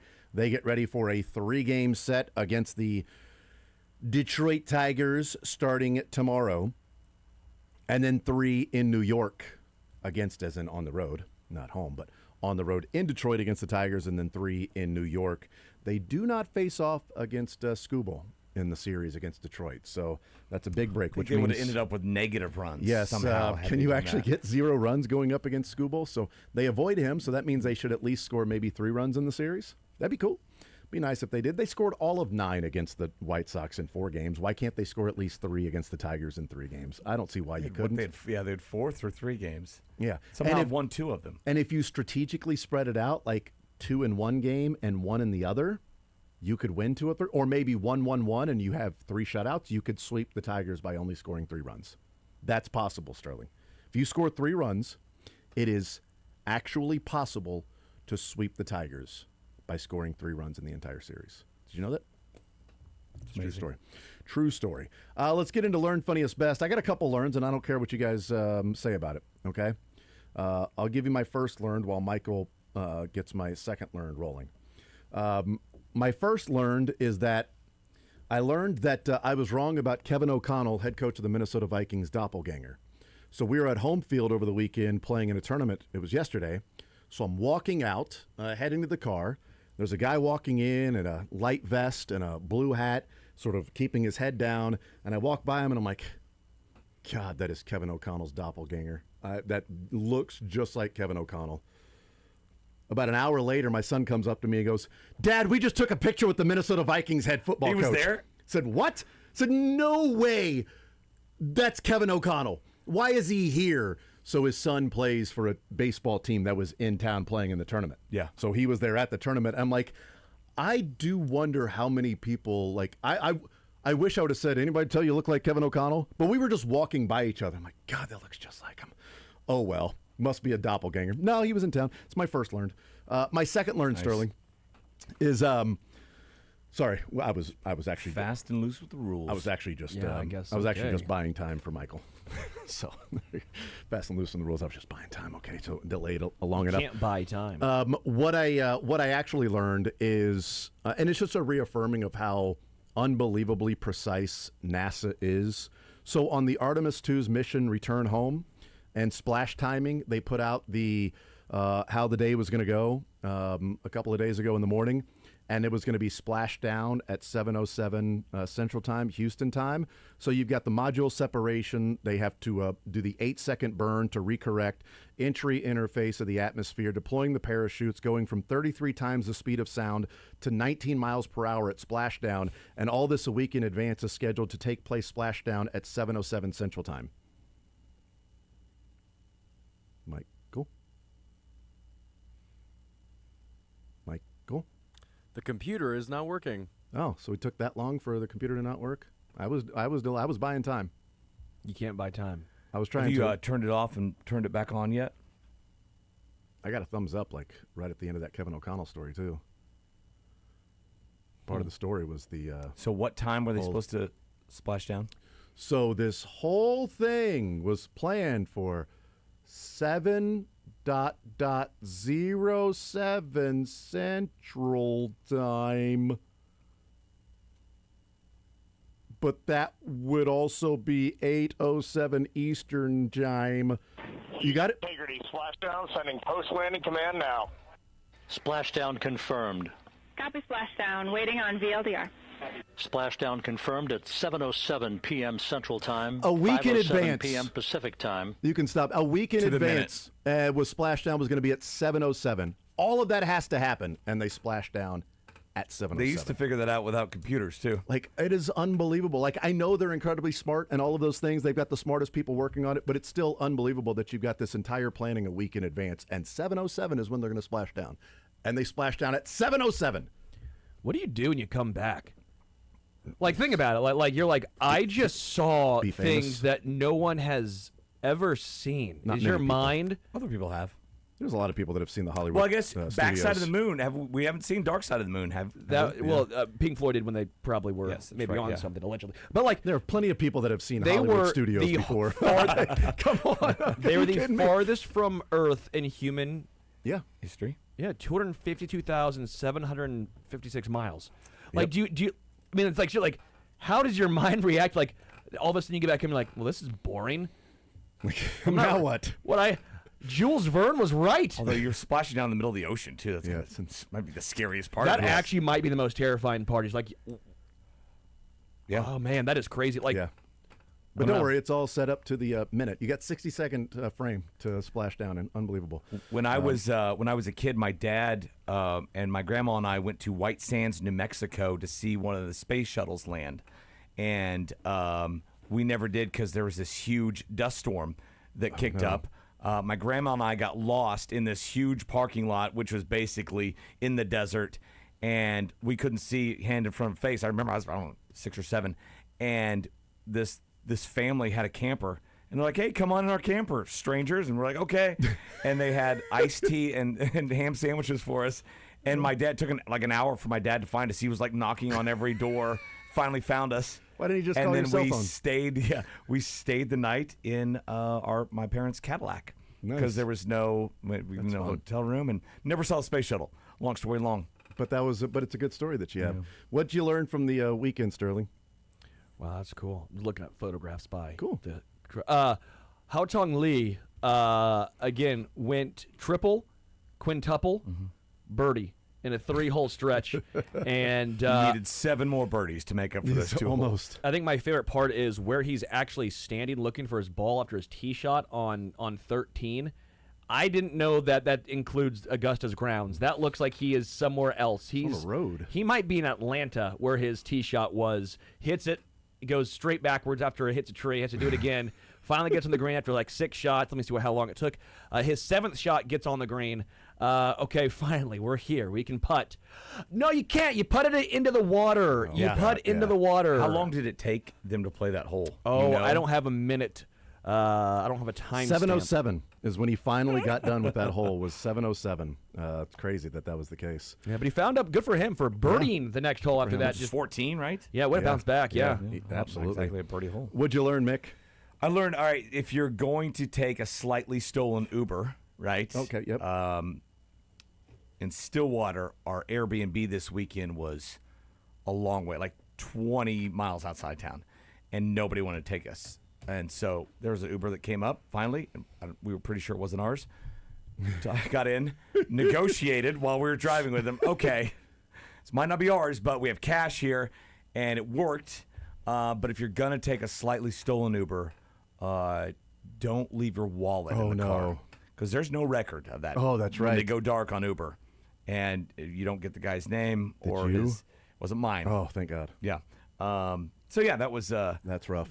Something to learn. That's rough. Yeah. Hey, when you go on your bros being dudes or dudes being boys trips, yeah, don't leave your wallet. Guys being dudes, keep it in your wallet. Yeah, and keep it in your pocket. Stolen Uber. Keep it in your pants. Keep it in your pants. Yep, your wallet.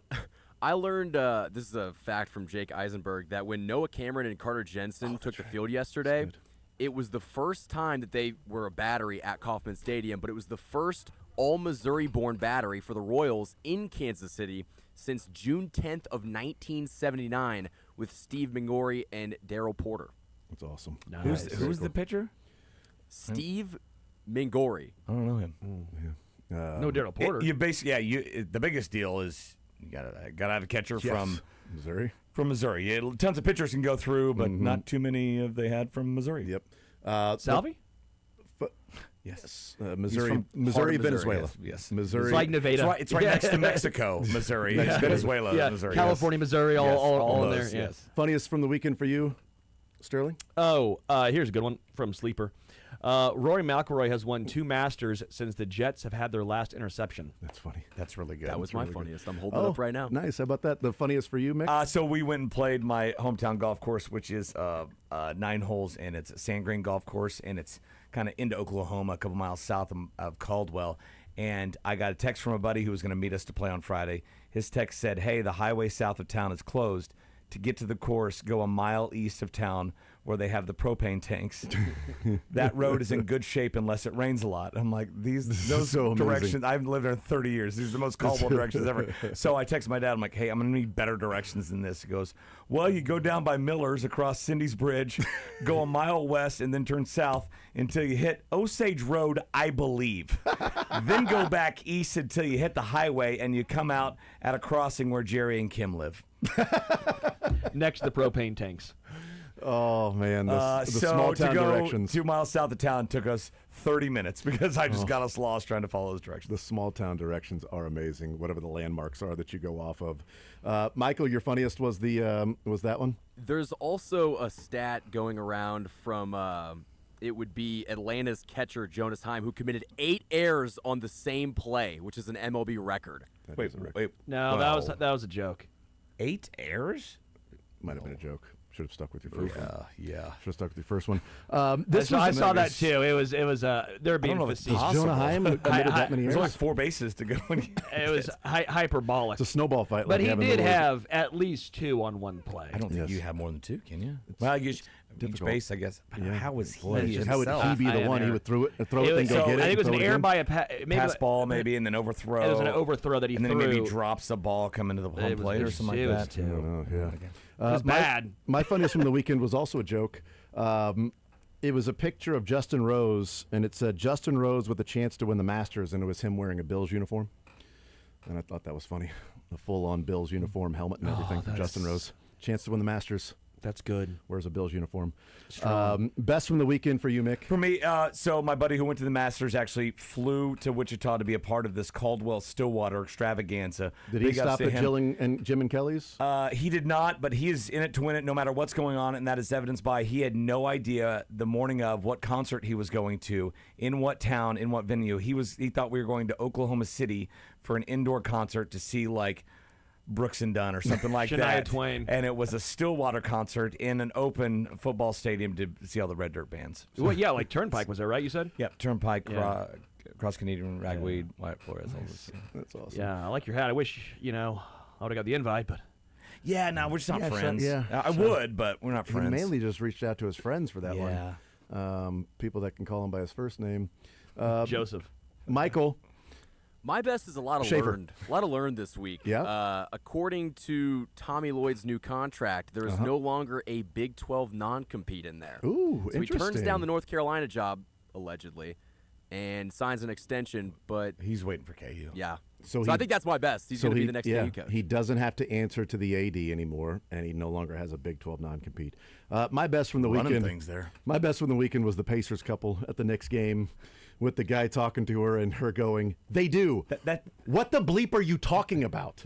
At the Knicks game, that was great. And then now they've blown up. They've done interviews. And Have we lip read what he was saying yet? So he was talking about an interview about a liberal arts colleges and saying that they don't prepare you for your second career like they prepare you for the first one, but not the second one. And that's when she was saying they do. They do. What the bleep are you talking about? And also an NBA game. What are they talking about? Like, how did that come up? There was like 4 minutes left, and Pacers were up 22. I've never heard that. There's colleges that prepare you for just your first career, not your second. And your second career? I don't know. I'm not sure.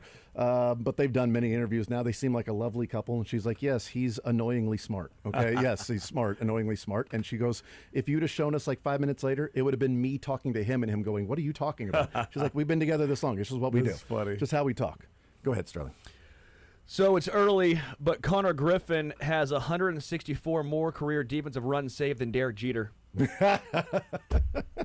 He has 2.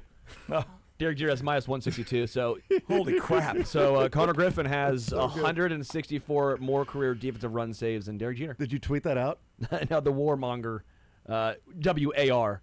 Like for baseball war. Right. They tweeted that out about Derek Jeter? And I was going to bring that up because that's just... that's awesome. Pretty good. That's a work of art. We'll take a timeout, come back, more Zone next.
All right, we'll continue right here on Sports Radio 810 WHB. We've talked a lot about the Royals today, the Rory and Royals today. Got into the Reuben Bain story in the noon hour with the latest with that and whether or not it impacts his draft stock, which doesn't seem to be the case with some of the details that are coming out. Again, that seems careless, to be, not reckless. That's true. Huge distinction. Because I was reckless in using those words interchangeable for driving citations, one being criminal, one being a citation. Correct. Careless citation, reckless being criminal, but this just being careless. The charges dropped while this young lady who did tragically pass away was still in the hospital. They dropped the charges, and her family has since come out and said that her passing was a result of a tragic accident several years ago. It's painful for our family. We've worked hard to find peace moving forward.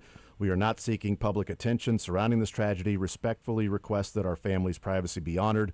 We also wish Mr. Bain the best as he continues his life and career. So the family, this is separating this from Jalen Carter in that multiple civil lawsuits to Jalen Carter, reckless driving, street racing, multiple citations before that happened of driving 30, 40 miles an hour over the speed limit. A little bit different than that. So this doesn't seem to be something that will impact his draft stock. I don't know. Yeah, and it just came out now to where, like, usually if it was a story as big as Jalen Carter, obviously we knew about that right away. Yeah, 2 years ago this thing came out. So it's tragic. It's awful. It's unfortunate. We'll see if there's anything else. I mean, there's still, 10 days away from the draft coming up on next Thursday night. Thank you, Mick. You're the man. Anytime. Program. Except for Tuesdays and Thursdays.